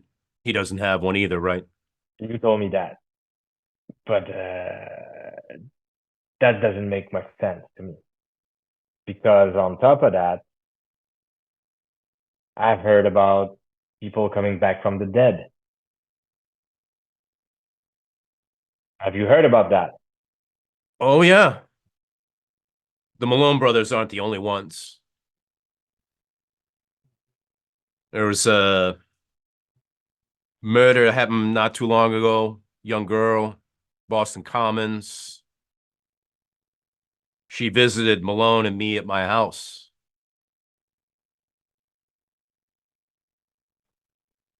You serious?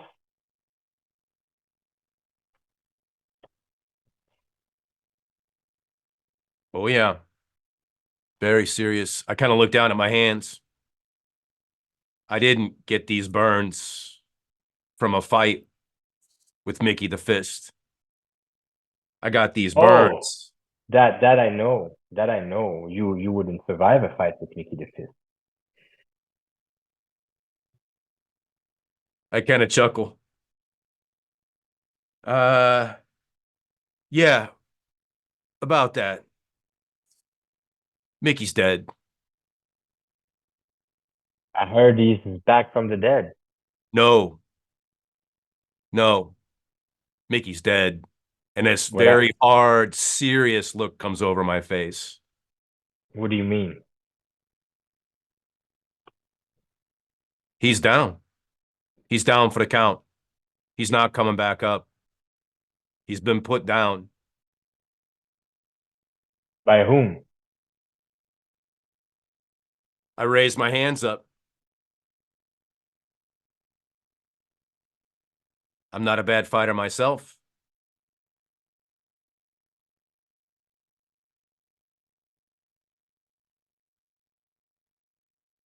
So you put Mickey's down, but he was not Mickey. Not really. At least part of him probably wasn't Mickey. There might have been something there that was, but whatever I saw, that didn't look anything like a human being. So we can say that you put him out of his misery. Yeah, or put him in prison. Depends on how you look at it. Okay, so you. Okay, I don't understand. You're talking riddles here. Um, you said that you put Put it down put down Mickey the Fist. That was not Mickey the Fist, not completely at least. And now you put that person in prison or that being in prison. So to the he's best not of my dead. knowledge. Yeah, So he's not dead. he's not coming back, but it's not up to me to truly destroy him. I don't have that kind of power. What do That's you for mean? somebody else to take care of. What do you mean? I don't understand you. You're cryptic. Listen, I need to find Mickey's body to bring it back to the family. That ain't gonna happen. So His body ah, is not even, I don't even know where his body is anymore. I'm surprised it even fit in that tiny ass little box. I'm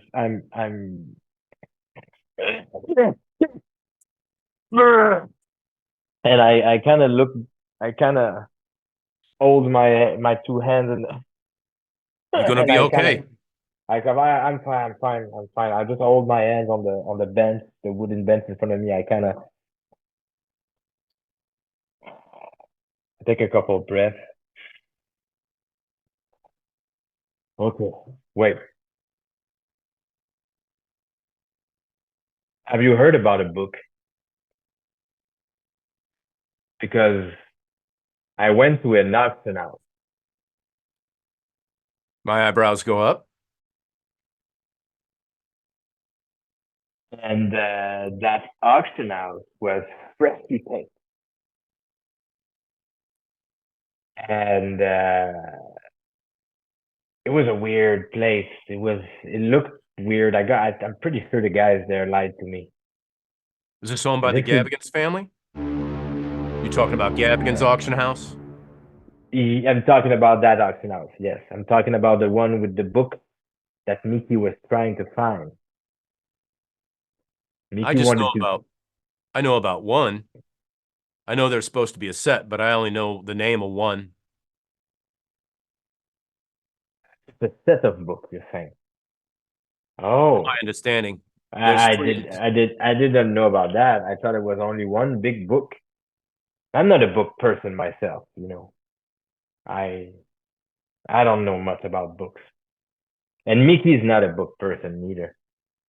And he was looking for a book with a bunch of corrupt cops, probably the Malone.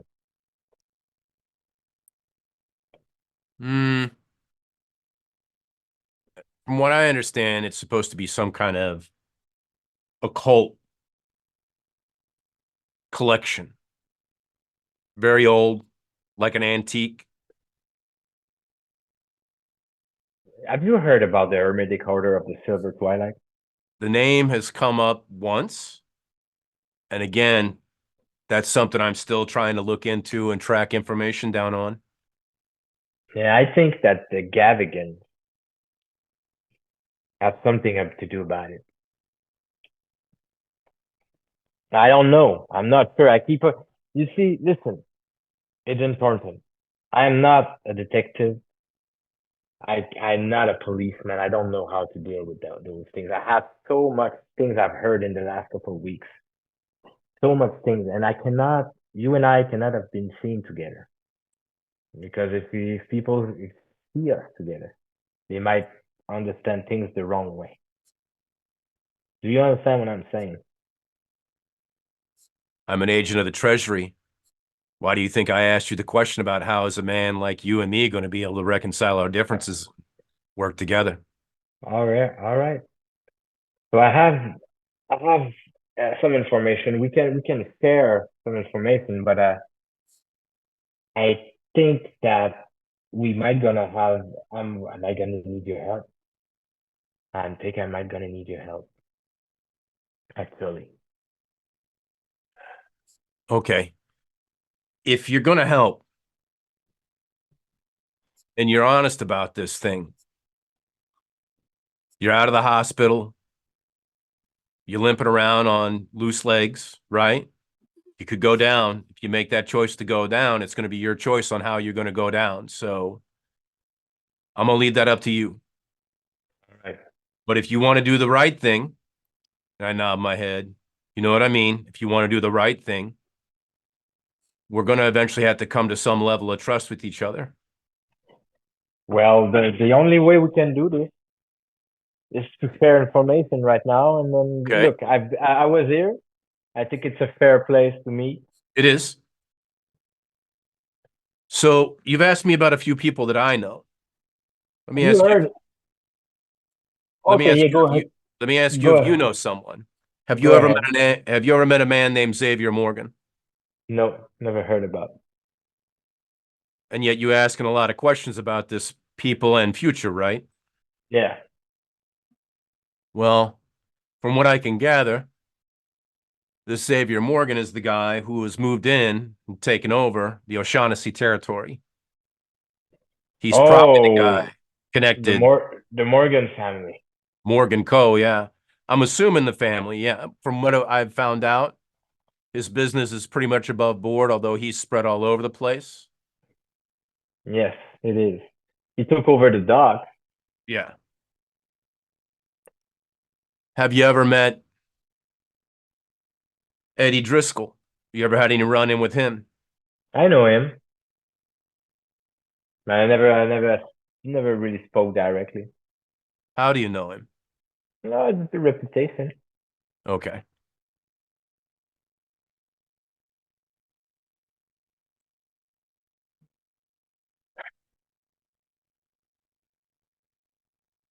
Would you be able to at least help provide me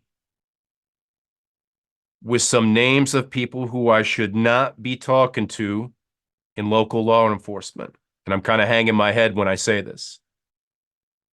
I'm not asking for you to turn Tweety Bird on anybody.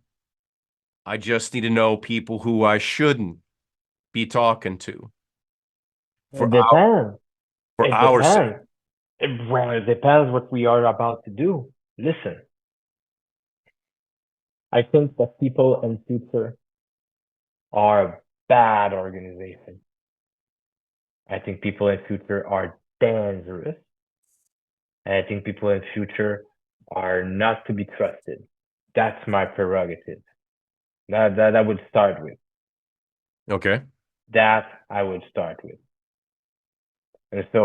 And I have information I can provide to you about these people. So I don't know where you want to start, but if you want to ask me about people in the police that you should not be speaking to, I have ideas, Okay. but I want to see if we are on the same page first. Tell me what you know. Tell me what you know about people in future and why they shouldn't be trusted. Okay, that's what you want to know. Okay. So I was looking for Mickey's body. And so I went at the dock. I heard he was at the dock to find the body. And so we walked there, and then I meet Big Mike, Michael Malone. And Michael Malone is telling me that he got this revelation that he went there and a tattooed faced man changed his life and changed Mickey's life. And it's possible to be to live free of pain and live free of dying. And I touched his heart, and he has no heartbeat. And then he said, I can make you meet these people. Robert Altman, Agony, and the tattooed faced man. In the big, they have a big tent by the dock. But the thing is that I was already completely baffled by how clean and nice the docks were. They've done a lot of work. They did a lot of work. So I was curious. I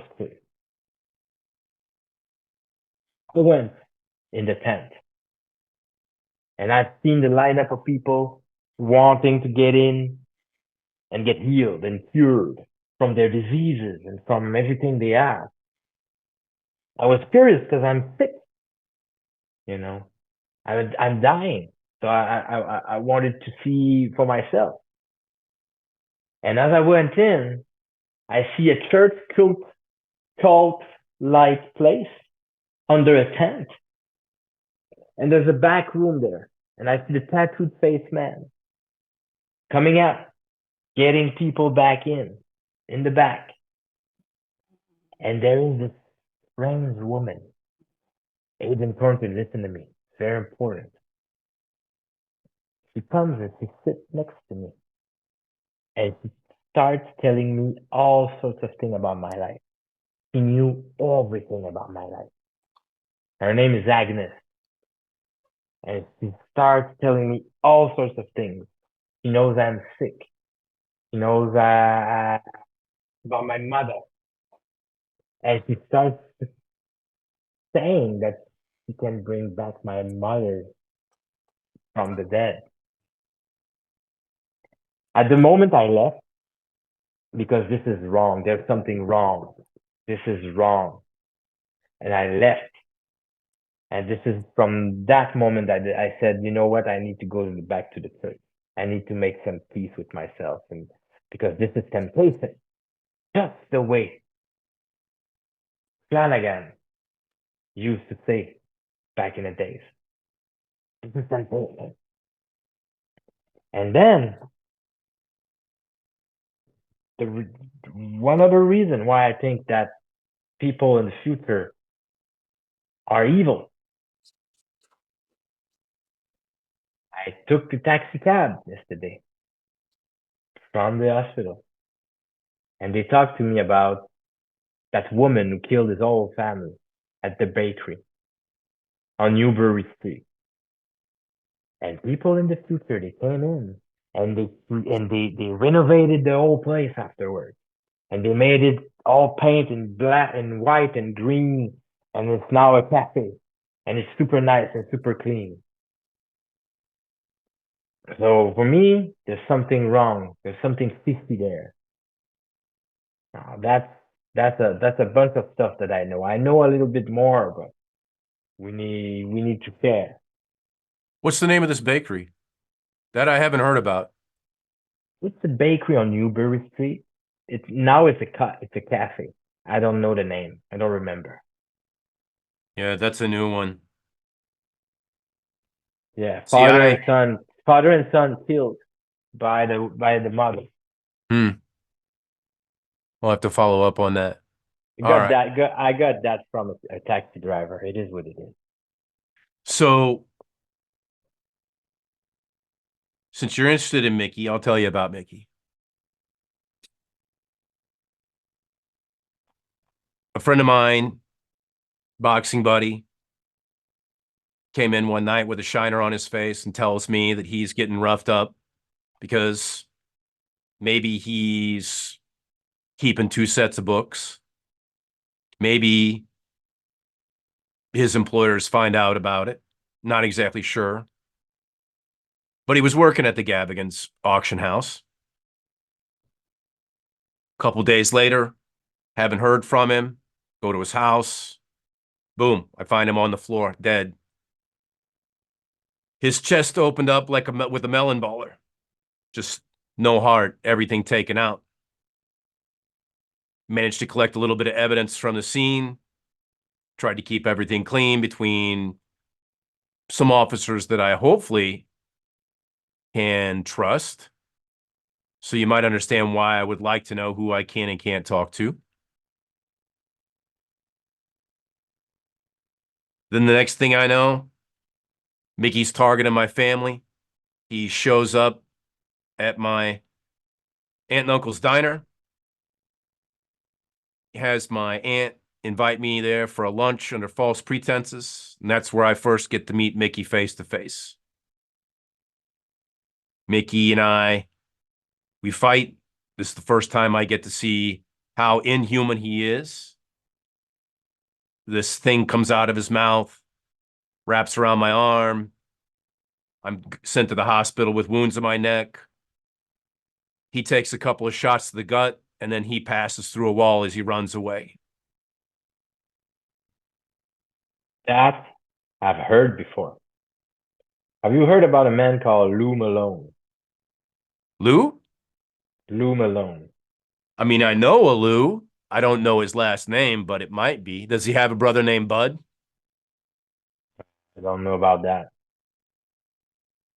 But Lou Malone is just a guy from, he's doing stuff in the underworld. He's not a big gangster or a gangster in any kind of that level of criminal, but he was a cripple, and he was missing some fingers and and his leg was not complete. And one day he showed up, full fingers, full legged, not crippling anymore. Got shot multiple times. Everywhere. His face was almost blown away. And behind me, he stands up again and comes back again. Got start again. And then somehow he disappeared. And he came back a couple of days later again. And he left and he passed through a wall. Just like that. Just like that. The same story, the same gut. The same story. The same freaking story. And I'm telling you, Agent Thornton, there's something else going on, and it's people in the future. They are making this happen. And if you want to know who in the police you shouldn't be talking to, them alone. They're corrupt as hell. And they've been dealing with people in the future as well.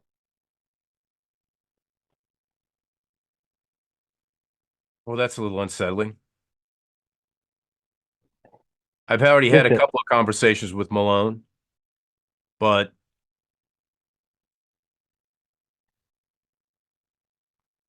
it's a difficult spot to be in. I think he's trying probably to make you go to the church of people in the future. Hasn't he? I don't Hasn't think he tried? Hasn't he tried to influence you to go there? he hasn't asked me to go there. No. In fact, I didn't hear about him, people in the future or people and future from Malone. I heard about from my partner, Kyle. He's the one who kind of finally managed to piece a few things together and research on the docs. This guy, Lou, when he visited you, did he try and was he there for something? Was he looking for some kind of idol, some kind of talisman? Was he looking for, do you know why he was coming after you? No. No. Could be just because you were poking your nose around, saw something, and then decided not to go through with it? No idea. Okay. No idea. You ever heard the name Steve Allwell before? Nope. Have you heard a name called? There was a man called Carl Stanford. Have you heard about that, Carl Stanford? Stanford.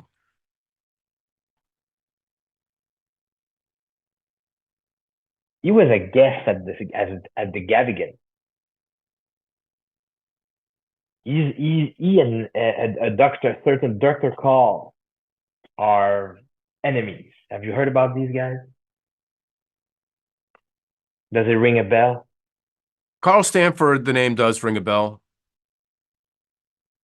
Edward Gavigan, that relationship does ring a bell. I've been told recently about that.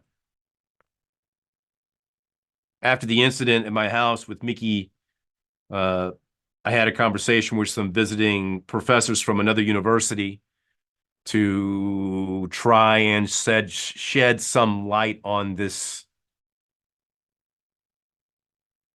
everything, this weird stuff that's going on. During that conversation, Stanford and Gavigan's name comes up. This book, the Liber Vermis, is supposed to be some kind of manifesto, some kind of record of a Knights Templar search for immortality. At least that's the gist I get of it. I heard about 3 books. Yeah. All in a set. 3 rare books, yeah. Yes. And they got stolen at the auction house. So, yeah. These are the ones that my buddy Steve had mentioned. He was the one who was doing the records on them. And when it came time to sign off on insurance papers, it obviously sounded kind of suspect to him. And then that's when he approached me. But you know what we should do? You know what we should do? I think we should go to the auction house again and fake some people up. you Are you feeling like old times here, or is that what you're saying? No, I think that you are young and strong, and if you beat up Mickey, pretty sure you can save some people up. Look, let me tell you, the And fight with Mickey was not easy. In fact, if I from what I remember, I was panicking. I was lucky. It was a lucky shot. That's all it was. that's no problem. I I have a few reflexes that I can still work my head around, but I think we need some answers. Do you know where the books are? I am still trying to track down the books. Because that's exactly what Big Mike told me. Michael Malone. He said I don't have a heartbeat anymore. I'm immortal. I can live forever. So that quest for immortality is looks like. And what about you? I mean, you tell me that you know that John Malone doesn't have a heartbeat, and you're not scared. Doesn't make I sense. never It said makes that. I never said that I it wasn't makes scared. so it makes sense to you. No, no, it doesn't. Okay. And so you never care to ask, how the hell do you? Sorry, how come don't you have a heartbeat? It's more like I don't want to know why he doesn't have a heartbeat. After seeing Mickey, after seeing that girl, after seeing what Malone can do, it's a classic problem. I'm left with more questions than I have any answers for. Every time I uncover one rock, there's about 9 more cockroaches that crawl out from underneath it that I got to try and track down. This is going on too long, and there's at least 1 or 2 more people that I'm going to have to go to directly to get answers from. The tattooed face man. You heard about him? Seen him. You've I seen bet. him? Yeah, you met him. You spoke with him. There's more than one. And When he says that, I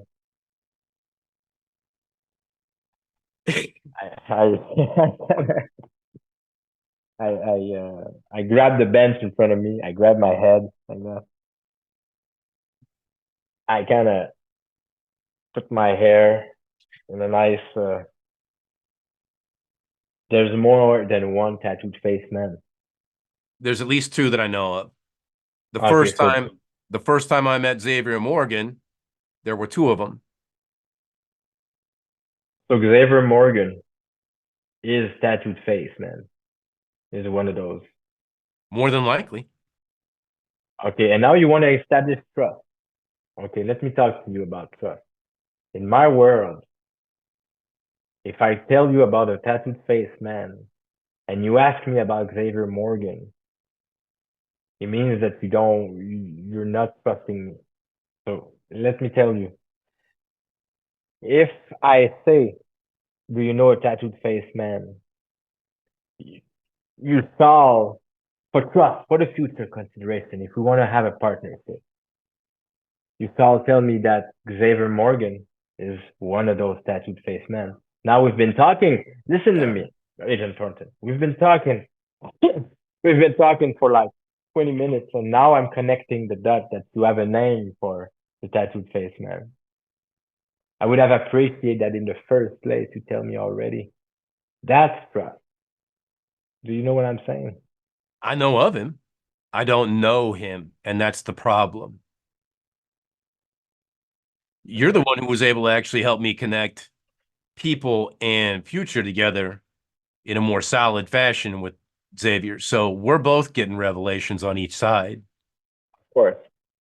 So, so the Morgan family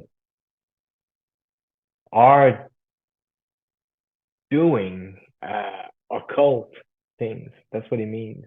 The Morgan family are dripping in the occult, and these tattooed face people and Agnes are the one probably leading the pack. leading this whole organization of people in the future. People and future. Does it make sense? It Does it make does. sense to you? No, yes, it does. I mean, I totally get what you've seen on your side of the fence. You know, I can only imagine the war that's been going on with the O'Shaughnessy's and the crime bosses when this Morgan Co. moves in. He's definitely has access to some weaponry that changes the whole battlefield.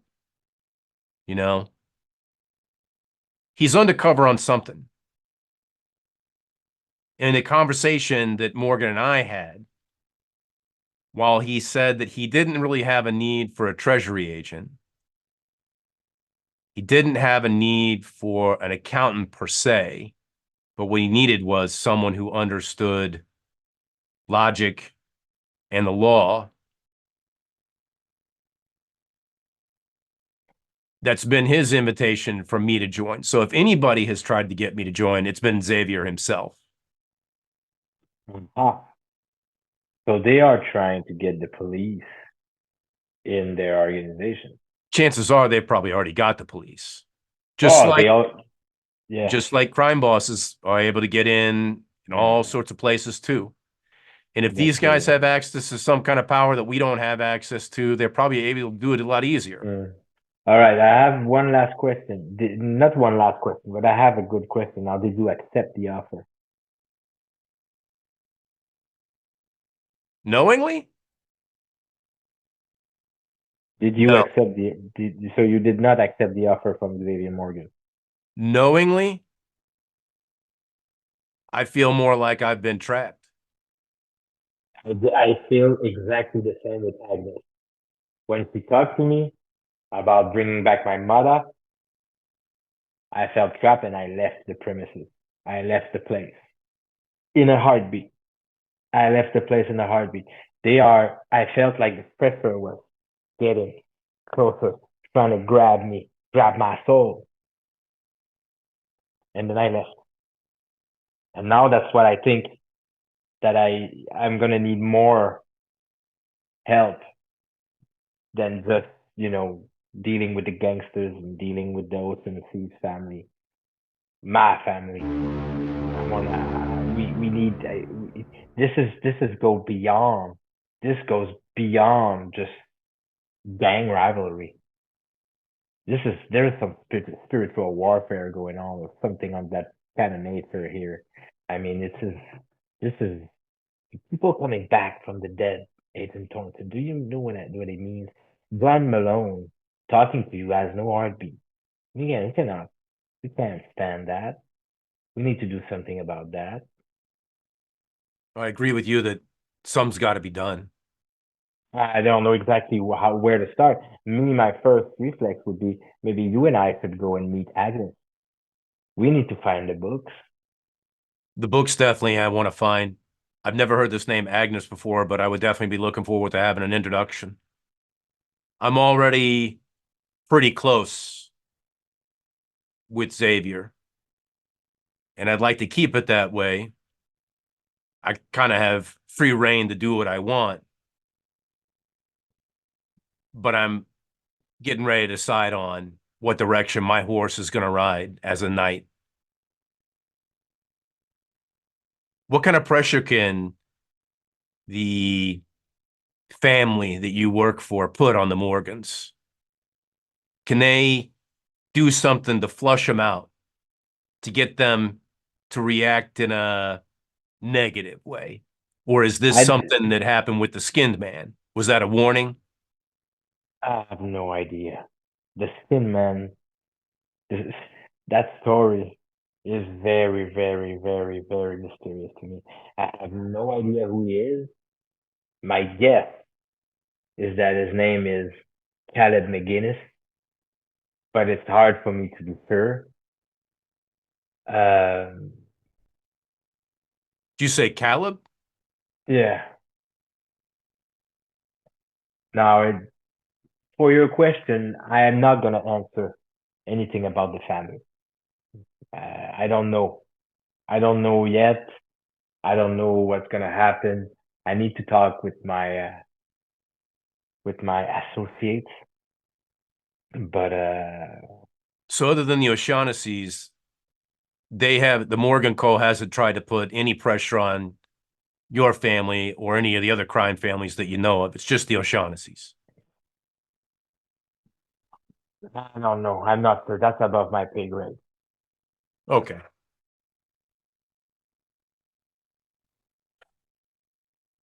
Listen, Agent Thornton, I think I think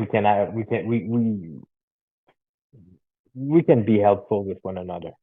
I don't know exactly how or when. I'd be willing to go with you at the auction house. I'd be willing to go with you to meet Alphonse. He said that I'm welcome there anytime I want. But I'm kind of scared. I'm not sure if I want to go back there. She knows everything. She knows everything about my life. And she will probably do the same trick on you and telling you everything about your life. If she has any And connection with Xavier, that's already not going to be a problem. That came out pretty apparent the first time I met Xavier. maybe we should go together then and see how they react. Yeah. Maybe they can help find the books. Maybe they are looking for the same books. If they are, we just need to get a hold of them before they do. Or they already have the books and that's how they bring people to life. I still don't know how that works, but if it's the books, then we need to get them away from them. We need to separate what they're using, take away their weapons. I don't have much else aside from that, but, and I'll kind of stand up. I'm not trying to be rude or cut our conversation short, but I do have to recover a little bit before I start out on my next excursion. I'll hold out my hand, wrapped in bandages. If you want help, I'll help. You want somebody to be there with you to lead the charge? I'm already on the horse, so I might as well keep riding. I stand up. Kyle stands up. I grab my jacket, put it back on, arrange the collar. I bend over, I grab the hat, put it very low. I shook his hand. As firm as a shake as I can give with my burning. And I put my hand in my pocket. I have my crux a little bit forward, and then I say, "Well, I see you around." We will. And I leave the building with with a firm pace by the front door.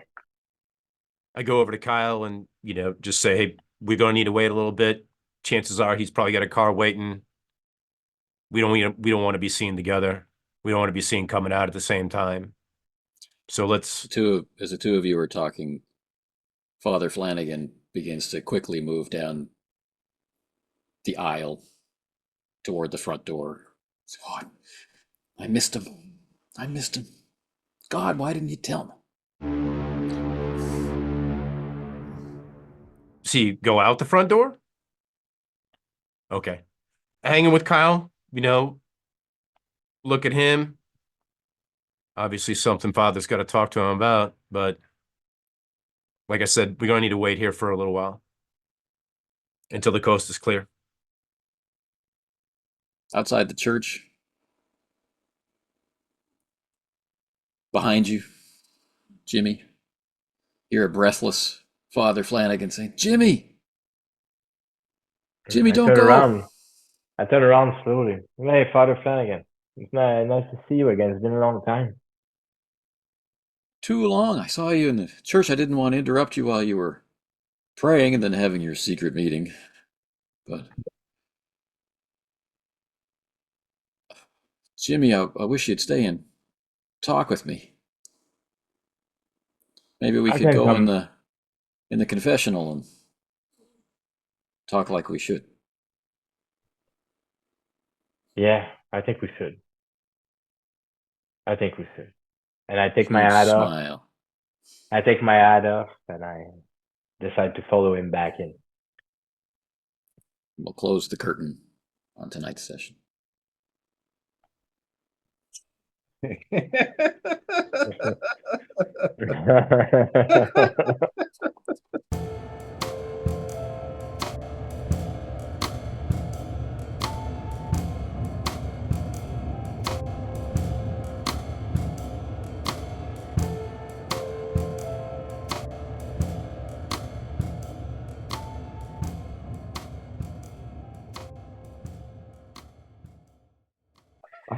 Oh, there's Yeah, that's. always more questions. I know, man. This is More freaking questions. More this is crap to follow annoying. up on. Oh my God. Oh, there's so many details, so many information.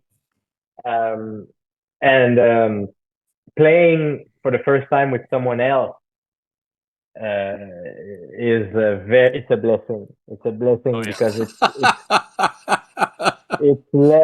it's less demanding. It's just like I have time to breathe. I can listen to you doing your things. I can think. I Yeah. can Yeah. for imagination and creativity. It gives a good moment of just I can Yeah. breathe. So Anthony, Yeah. I tried my best to. I tried my best to. How can I say it? Not do an info dump or Right. not do exposition dialogue too much. Right. But it's hard. It's hard just because of the situation. I mean, it's like okay, I know this guy has information. I have no idea what is the information. So where do we start? Where do we start? And How do and we then start? and then I have all my notes here. How and where, right? So I have all my notes and I have everything, and okay, he's a gangster. He's not a detective. He's not a detective. He's a gangster. He's not an investigator. He's a gangster that investigates. Okay, how am I supposed to do that? It was hard, man. It was hard. I'm satisfied. I'm satisfied with what I did. But and people and future. For some reason, I wrote people in the future. You see, Sure. that's my friends that comes in. No, I don't think you're the only one. And in other situations, there was no natural way for me to make that correction. Except in these discussion But afterwards. in this case, where you're actually having a conversation with Yeah. someone, it was Yeah. the taxi driver could say, No, I yeah. think it's Yeah. people and future. Yeah. Yeah. But yeah, so for me it's a French thing. I heard it the wrong way. I thought it was weird as well. People in the future. I was like, huh? But people in future makes more sense. So it's See, even perfect. in my notes, I originally wrote it as people and the future. And the Because future. this is how your brain fills in information when Yeah, you yeah. just hear something, you know? Yeah, yeah, definitely. So I'm glad for that clarification too. Cool. But but there are some very cool things. I have a scene that I want to come back to. So at one point in the hospital, I thought to myself something. So I was doing some stuff in my head, Yeah. and you Flubbed. It was a flub, total flub. those Yeah. happened. Those happened. Yeah. And then it was my thing. You talked to my character somehow, and I Yeah. did not respond. I was like, Well, yeah. I know, because I realized afterwards you talked to my character, and I was like, I was thinking about something else, and so I didn't grasp it. And then I hear Anthony says, all you hear is the sound of the music. It was good though. It was good though. I mean, it's a pregnant pause like that, kind of like I think you and Anthony had talked about the Yeah. cadence of the description and the purposeful pause, right?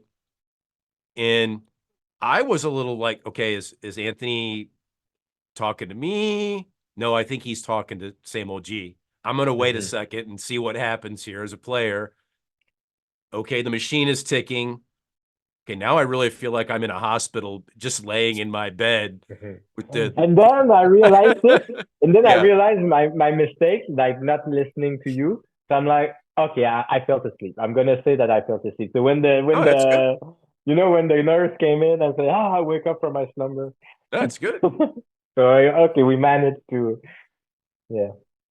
Well, and I know this isn't part of what we're talking about here. We're talking about the gaming session, but this is in a way kind of connected to the conversation you and I will have later on. That is a really good example of when a group of people sit down and they play a game, that you can play the game well. You understand how people are working through the conversation. You may be feeling everything out, especially like you said, this is the first time we've both had people in the session together. And whereas you feel like there's a lot of work, you know, and it is a lot of work to be in a solo game, right? I mean, you've really got to keep going. I feel like I kind of thrived that's like only the third solo session game I've ever played is this one. But I kind of feel like I can thrive in that because of, I mean, just understanding that I'm going to be helping to drive a lot of the action. I also have played a lot of solo RPGs on my own, so I'm kind of used to that idea of I need to help keep things going. Yeah, you still need to pause for a minute, let some stuff kind of settle in and then come back to it. And that's not a big deal. Having the pause, I mean, it could, you know, in hindsight, it's something that if Anthony wants to, he can edit that out of the actual video so that there's not, you know, an overly pregnant pause there.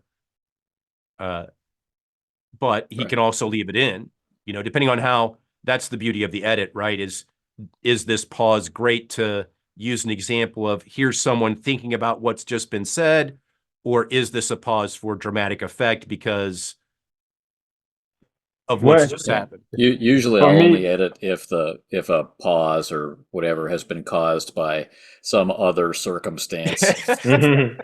for me, Yeah. that pause was me. It was just me not listening. I was in Yeah. my head because I thought it was your turn. We were in some kind of a turn-based Yeah. situation at that point. So I was like, okay, so now I have this. I want to go to St. Peter's. What I want to do there is this. And then I'm like, oh, he's talking to me. Oh shit, I did not understood. I will not break immersion. I will not break immersion to ask.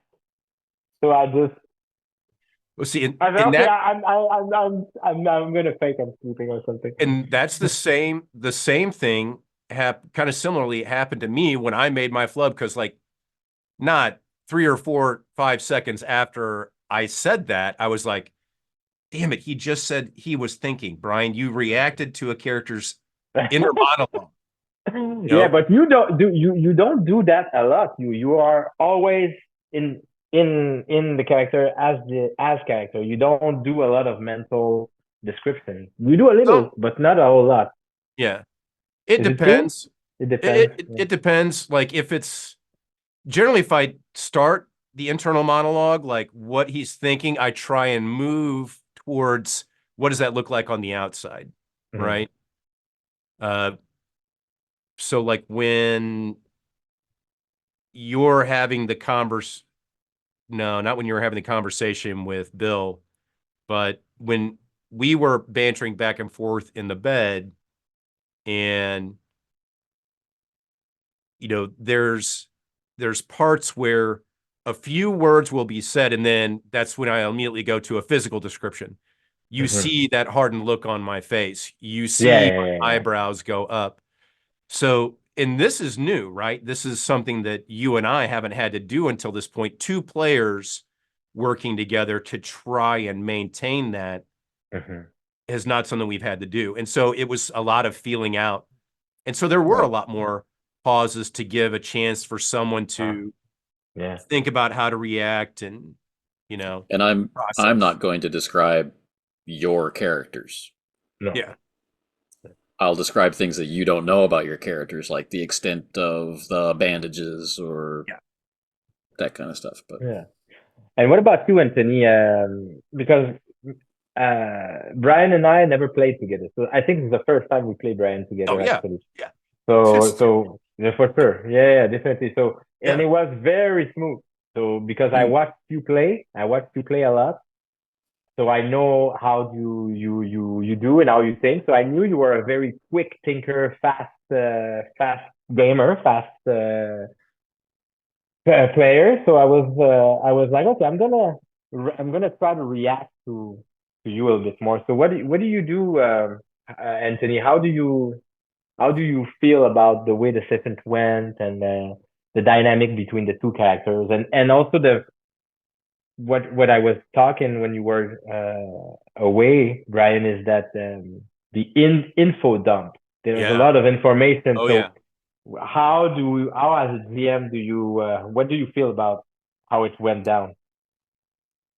I tried not to have any attachment to any particular outcome. Mm. There was a reasonable chance that these characters could encounter each other in the situation that they did. And so this came down to a luck roll. Would they be there at the same time? Are you that- kidding me? I know, I know you did that. I know. Oh man. I know Nice. that. That's Oh good. no, that's That's commitment. good. Oh yeah, man, that's commitment. So for me, like as I've mentioned a few times, I don't like the name luck Yeah. for Call of Cthulhu. I love it in Superworld, and I really like it in Ringworld. As an idea, it's an actual physical part of the game, or not physical, but metaphysical part of the game. But in a mythos game, luck rubs me the wrong way, and so I think of it as entanglement, like quantum entanglement. Okay. And so the dice told me that you guys were going to be in this hospital, and as luck would have it, he needs a blood transfusion, and so do you. Yeah. So you're in the same ward, getting the same treatment on the same day. So between the luck die saying same time, same room, and the calendar saying same day, right? Everything just works out. So then, in my mind, you two are now together. You two understand your characters. It could have been a lot of silence. It could have been Jim Calloway lying in bed listening to all these officers of the law come in and have these whispered conversations, but they're so excited about, there's a man with no skin. Yeah, I could have not say anything. Right, just listened Oh, yeah. and learned Yeah. all Yeah. these secret legal stuff, and then your transfusion is just, it's a few hours. But Alex is going to be held. All right, so at some point, I'm going to release you from the hospital, right? And I'm going to hold Alex there. So the part that I was concerned about was if we played long enough to release Jim Calloway from the hospital, then now we have two different perspectives and we run the risk of spoilery things. So how is that going to be handled? Right.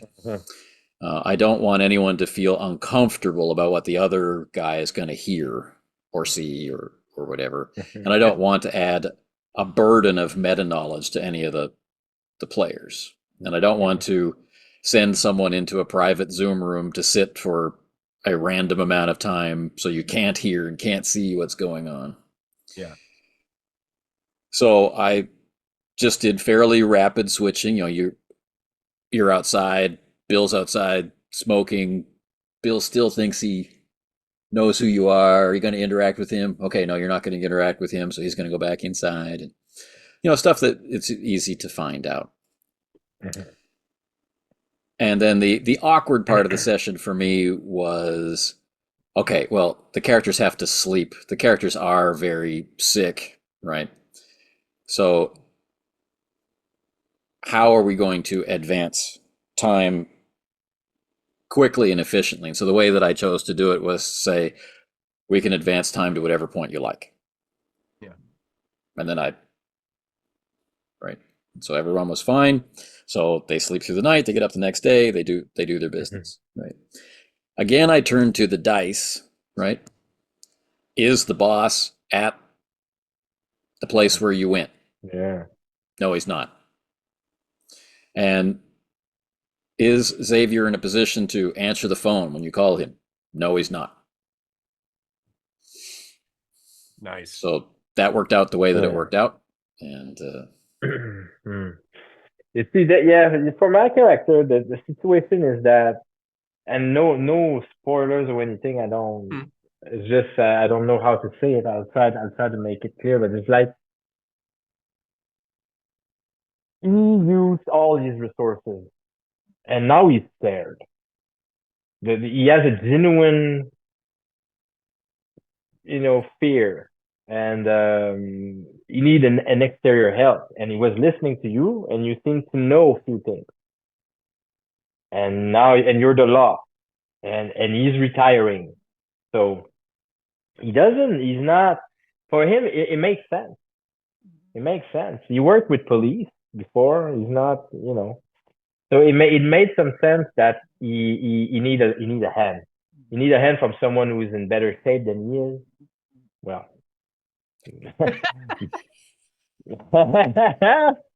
Relative shape. relative, Yeah, relative shape. but besides that, just someone who has a means, has means and has some information, because the people in his background, in the background of Jim, that all these people are clueless.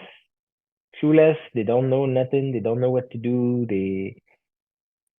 So he's like, okay, so how am I supposed to fulfill my job? He has a job to do, he wants to fulfill the job, but he needs help to be able to do it a certain way. You probably, just like your character, you have a job to do, and now maybe you need some information, and you're happy to have someone who's willing to share information with you, and maybe we can help. Whoops, sorry about that. Maybe we can help one another, right? Well, and you can see that in some of the sessions that I'm sure a few more will come out, but there are points where being a solo player, you can't do everything on your own. Yeah. And so I think it was during as the one that came out where we were in the office and we meet Kyle and Prince for the first time, Anthony. Yeah, it just came out. Okay, so that episode, that's the first time you see Alex as the lone central character, beginning to realize there's too much that's going on. There are too many leads to follow. And so I just purposely start, asking through the character, who else is in the bullpen? Who can I go to recruit in to do these things that I need to take care of? So that's where Kyle and Prince come in, and they get brought into the office, and they're assigned duties to research parts of the Morgan Co., research the docks and all that stuff, where the O'Shaughnessy territory was, look into the boundary line between where Morgan Co. is now and the rest of the city, what's going on in this whole area, find out about all the stuff that was going on with the missing persons in the police department, everything that I can't chase down on my own because there's just too much work to do. I mean, look at Bill's desk. Every time we go in the office, there's more folders on Bill's desk of work piling up, which is, that's just natural. And same thing for you. You may be limited on resources, right? Well, same thing. I may be a daily Tom, but I don't have criminal connections, right? So there's a whole aspect of the investigation that is tempting now that I know Jim Calloway, and thinking of it from Alex's head as how can I leverage this? right? It's not so much a use and lose opportunity. I'm going to use Calloway for everything he's worth and then, sell him up the river. But how can we leverage this? Which is why he asks, what do you know? Who can I not talk to in the police department? Which, again, I get to find out I've already stepped in it. This is the second time I've talked to people that I hadn't fully made a connection with, because of, it's interesting how when you look back at the sessions that you don't realize the connection is there, but in hindsight you start realizing, oh man, look at the hints that were there that you just missed, and it's not necessarily any fault of, I didn't go back and look at my own sessions, or it's almost the natural feeling of what would happen, right? These hints are so commonplace. They would be so easy to overlook because they seem like a natural occurrence of everyday life. The thing with Kyle, now the thing with Malone, right? So how can the family that Calloway works for, how can they put pressure back on Morgan? Yeah. Right. Yeah, there's so many ways to go about that. There's so many ways to go about that. So it's gonna be interesting to see how I'm gonna do it. Me personally, on my side of the story. You on your side, I don't I was wondering, like, how did you not focus on that heartless man, no heartbeat? And I was like, why is he still talking to this guy like He there's had some other nothing going things on on? his mind. Yeah. Yeah, you saw Yeah. worse. You saw worse. You saw someone with a thing coming out of his mouth and everything. So yeah, Well, I guess that came after. The incident with Mickey came after the first time I got introduced to Malone. And with Malone, the first time I see this, I'm not exactly sure. And you can see Alex reach out to Lieutenant Washburn. Washburn It in a wasn't as conversation. clear as it was Yeah. for Jimmy. Yeah. Jimmy was really clear. It was really evident. So for him, for Alex, it was, I've seen some things I already don't trust about my own judgment, and I need some verification, right? I mean, even Washburn thought I was being crazy talking about like Malone that way. And all I could say to Washburn was, foot in the shoe, trapped in the wall, and guy with a melon baller gouged out of his chest over here. So how can this be any stranger than what we've seen so far? Because up until that point, there's been no real Cthulhu mythos event. There's been shock and a little bit of horror, yes, but nothing that really kind of puts that mythos edge on what's going on so far. So it's not until after the incident with Mickey that I'm really wondering what is going on with Malone. In fact, in my notes, not knowing exactly where the session was going to go today, I already had kind of an idea of like, okay, if there's time, or depending on where things go, when Alex can get around to it, what are his next steps? Where will Alex go? And I've got a ton of questions already that I need to track down answers for. Dude, I've got 8 sessions of notes that I'm trying to piece together at this point to chase down and cut out loose ends. Not including this one, right? Because you've added Agnes. I don't know who Agnes is. Haven't met them, and all this stuff. So there are new players being added to the story as well that make things apparent. Like, there really needs to be a focus on looking into people and future. I need hard answers. Alex needs hard answers from Xavier on what is going on. Good luck. Good luck. Well, I mean, I know. Well, that's why they call it an investigation. Yes. Well, actually, I was thinking to myself, like, when I was in deep conversation in the church with Agent Thornton, I was thinking to myself, this is the first time I have a real experience of investigation in a role-playing game. This is the first time. And I always thought myself that Call of Cthulhu was not able to do it because it was in the mind of the GM. And so the GM will reveal the thing to the players. So the players are playing and they will got the stuff revealed to them. So they're not really investigating. That was my thinking. I was thinking that it's going to be some kind of a railroad and stuff is going to happen and, but that was years ago. Years ago, that was my mind was I was idealistic. My mind was a little bit, lack of experience. And then the more I played with Anthony over the years with the Veil and some other games, I realized that okay, he has a style of improv. Now, if we are playing in an improv style, maybe Call of Cthulhu can provide that. So when he invited me, I was like, oh, that's my chance to see. And it's actually real. It does work. It's possible to do an investigation that is not a railroad in which the GM info dumps the player. I'm lost. I'm completely lost. I have pages of notes. and so I am lost as a player with all the notes I have. So when I play in character, I get mixed up. And I make mistakes and I'm lost. And sometimes I don't remember. I think Xavier Morgan is a name that I've heard before. And I'm not sure, but I think he must have mentioned it. But it's nowhere in my notes. It's hard to catch So everything. it's hard to catch everything. It's hard to catch everything. So for that reason, my character is lost for real. because the player is lost, the character is lost. So it becomes a real investigation where you just don't know. You have a lot of information, but you don't know. And so you try and don't know. And so it becomes a real experience.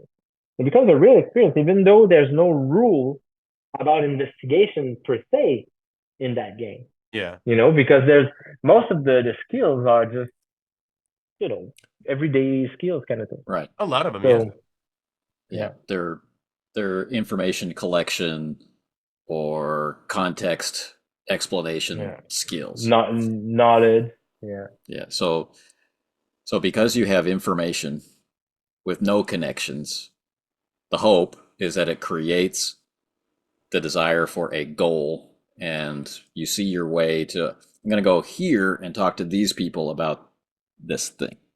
So I think it's very natural for these two characters who've been under strain, under stress, right, to suddenly start babbling at each other with whatever thought comes to mind. It's not like they're sitting in a boardroom with all these carefully collected notes and say, all right, please take a look at this. At slide number 4. Not in Bill's office with the map on the pins and everything. Right. Yeah. They're sitting in the dark in the back of a church. Right. Yeah. You know what I should do? I have a pin board upstairs. I should put it right there on the wall and then make connections, with the wires and stuff. Speaking of the conversation between the two characters, I think there was a really great a natural thing that happened because of how you're playing and how I'm playing. When Calloway says, "You're really being cryptic," and that was on lying purpose to me, and I mean he's because here it was on the other end of the other end. The shoe was on your end, right? I went into this thinking about how Alex went into this thinking, how can I trust this criminal? And so I'm already being defensive. I'm already trying to keep information away. And Calloway is giving information and then begins to realize, hey, it's the law. That's that juxtaposition that you and I had kind of started to talk about at one point. And we're like, okay, let's not go too far. But that would be the first hurdle of that kind of relationship to get past, right? Is how can the law trust the criminal? Yeah. So, and that's why I said, if you want trust, you need not to hide anything from me, because when I said the tattooed face man, you said nothing, and then you asked Xavier Morgan, and I'm like, nah, Okay, so you already made the connection, and you don't share that connection with me. That's not trust. You Yeah. see, so that was a point where in the conversation I wanted to get out of the info dump. I don't like the word, but the exposition dialogue kind of Exposition. thing. Yeah. Yeah. And I wanted to bring back to the character, and create that connection, because we did the exposition now. That's almost like an exposition session almost. Yeah. But it's okay. It's not a problem. But afterward, now we're gonna start talking in character a little bit more, less in our notes, just opposing our notes, but being Yeah. together. I hope so. I hope so. We're gonna have the chance to do it. Well, this session definitely provides a very Yeah, good yeah, context yeah. for the relationship between the two characters. Foundation. Yeah, Yes, some it's a very good foundation, foundation. yeah, and my character, I don't know. I don't want to be spoiling everything, but my character doesn't have no reason not to trust you. Me, I have no reason not to trust you. And Yeah. he's not afraid of anything. He's dying. He's not afraid to go to jail. You have nothing on me to go to jail, to take me to jail or anything like that. He's not. He's not scared of that. He's Well, and Alex had already said that too, right? He's like, the first part of the Mhm. conversation, the church is, you know, there's nothing we can get you on, and you've got one foot in the grave. So I don't see what you've got to, what have you got to lose exactly. Yeah. Right. All right. So before we stray off in too far into spoiler land, I guess Yeah. my question is, um, how did it feel for the game master to be silent for the entire session? I think it Ooh. was, yeah, it was good. It felt natural. Mhm. You know, it's because this really was kind of the chance for two players who've been playing solo to have their Not. first, yeah, well, yeah. Ah, I mean, we knew eventually at some point, because you and I had discussed it pretty early on when, with Right. Ivan and Brian's sessions going, what the chances were to brush into them. But it was good to have the characters do the info dump, so to speak, because yeah. Yeah. we're the ones with the notes, and it gives you the opportunity as the game master to, as a lot of people always say, sometimes you just need to sit back and listen to what the players are saying, Yeah. see what they understand, and what are they missing. That's Have they exactly. yeah, That's exactly what I was thinking, Brian. I was like, okay, so now Anthony knows what yeah, Jean-François knows, or Jean-François understands, or what Brian knows, or what Brian understands. Because it's because there's so much things. I mean, like you say, like pages of notes. So now yeah, Anthony's like, okay, so that's what you understand. Okay, I'm gonna. yeah. Well, Right. and So it provides sitting a, over here on the story as byproduct divide, I don't have to care about how right or wrong you are. That's yeah, what we have. If I were Yeah, on the That's other what we have. side, right, then I'd have yeah, to be creating clarifying clues and whatnot, Yeah. which is Honestly, not going to happen. Which is not going to happen, yeah, and that because and that's that's not your that's style. perfectly fine, but it's still a great opportunity not to leverage the lack of or excess of information that we have access to, but it helps you as the referee, the keeper, really frame where the players are at, right? To get their understanding of how what has happened up to this point, how the two characters believe their information coincides with each other. What are we exchanging with each other? I mean, I think all of us are The kind of in things that that are camp of, important. yeah, the story as byproduct is kind of where I think we're all operating from. Because this was very, Yeah, in our group, yes, I think so. yeah, In this group, yes. a lot of the conversation that we had, I mean, it stuttered a little bit, but once we got going, I think it felt really natural, Yeah, Naturally awkward. yeah, Right? Like naturally awkward. correctly awkward for these two characters. Like imagine them at the back of the church. You can't speak very loudly, No, but you can't speak too quietly either. You can't look at each other because you're sitting side by side. Have you heard about Agnes? Agnes? Who's Agnes? What are you name dropping for all of a sudden? Who do you know? I did have a question for you, Anthony, about Yeah. Recently in the sphere, there's been a lot of discussion about injecting stuff into the game, right? So for the longest time, we haven't discussed the whole thing about the falling out with the father. Right. So how do you feel about that interjection into events going on? I don't want to go to this. The reason why Alex said he didn't want to go to a church, and when he finds out that it's this particular church, it's where the funeral for his brother was had. This is where he and his father had a falling out. How do you feel about being given that kind of information? As long as it comes out naturally, then that you're letting us into the inner life of the character, right? So if Kyle hadn't been there, those same thoughts would have surfaced in Alex. Yeah. And then I believe you would have expressed them as thoughts and hesitation, right? Maybe, describe him pacing back and forth in front of the door, working himself up to go in, and then that kind of stuff. Yeah. But Kyle was there, and you two have just been through a life and death, a series of life and death bonding experiences, and your mannerisms are obvious. You obviously don't want to go here. It's obviously bothering you. He is going to ask what's going on, and it comes out naturally. Okay. So from one point of view, if you take the game master's role as requiring omniscience about backstories and details, having it appear later could be seen as a problem.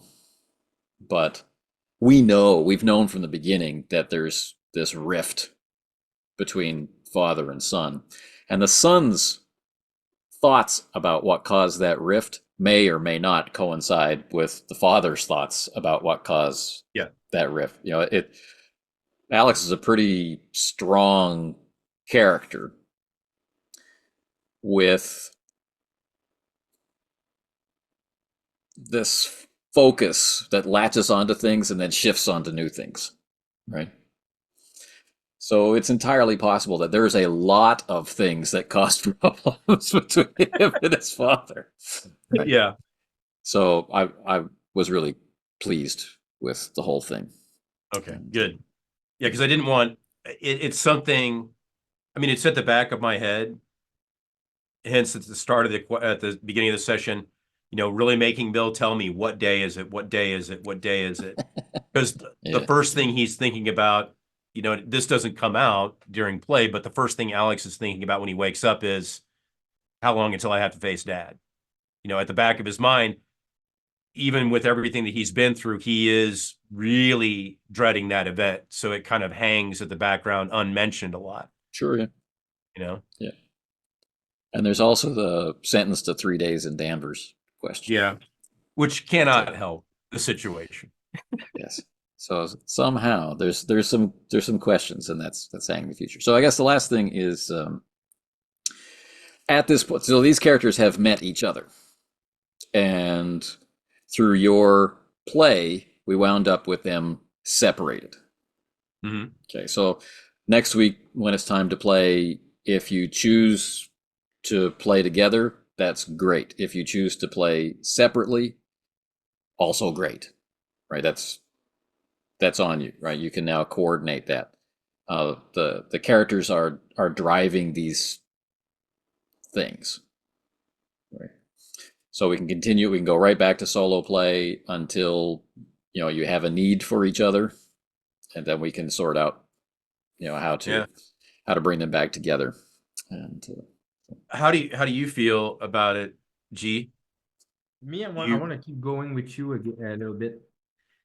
I'd like to have another session with you Okay. Either two things, either explore the auction house and the docks to go meet Okay. Agnes. Agnes at the tent, at the cult, the people in the future installation. Maybe we can do both in one sessions, Potentially, or yeah, that's We what I could- would love to do. We could pick one to start with. Yeah. But I do know that there's probably just so that it doesn't, and I don't want to say contaminate, but Alex would probably want to confront, or I say confront, but to have the conversation with Xavier either on his own or with Kyle present, rather than have Calloway. So I don't know how you feel about, being in a session where that kind of conversation might happen. Oh, no problem. Going back to that, we Yeah. don't want to contaminate each other, or I don't want to have something like that happen and then you wind up sitting for, a protracted amount of time. Oh, I don't care. I don't mind. Cool. It was interesting today. The moment where you were speaking in character and I was not there. At one point, I received the mail. So I had to stand and I opened the door for the mail. And then another time I went to the bathroom. Another time I went. So what I noticed is that whenever I know that we going into one of your scene, I can do something. Now, Okay. I'm not talking about leaving the game, but what I'm saying is that it helps me having a pause, but I don't even necessarily listen that much, which means that I even today, the part where I was not concerned, I have no idea what you talked about. Okay. That's compartmentalization. Yeah. I'm very, very honest. Yeah. That's I have no clue what you talked about. So it's not a big deal for contamination. okay. And in terms of time, I don't care. I don't mind. I will listen and I will have fun listening as well. Yeah. Okay. Cool. I just want to make sure, we all kind of are just understanding, how we feel about the actual act of playing and stuff like that. Yeah. Awesome. All right. Well, thank you, gentlemen, for Thank you. bowing to the will of the dice and becoming entangled. I'd say you got to embrace uncertainty, man. Sometimes that's the best way to have things work out. So we say next Wednesday. I'm game. All Yeah. right. I'm opening my schedule up. So. All right. Well, until then, gentlemen, I'm going to end the recording, and I hope you all have a nice week. Fantastic. You too. And I'll see you in a minute, G. Yeah.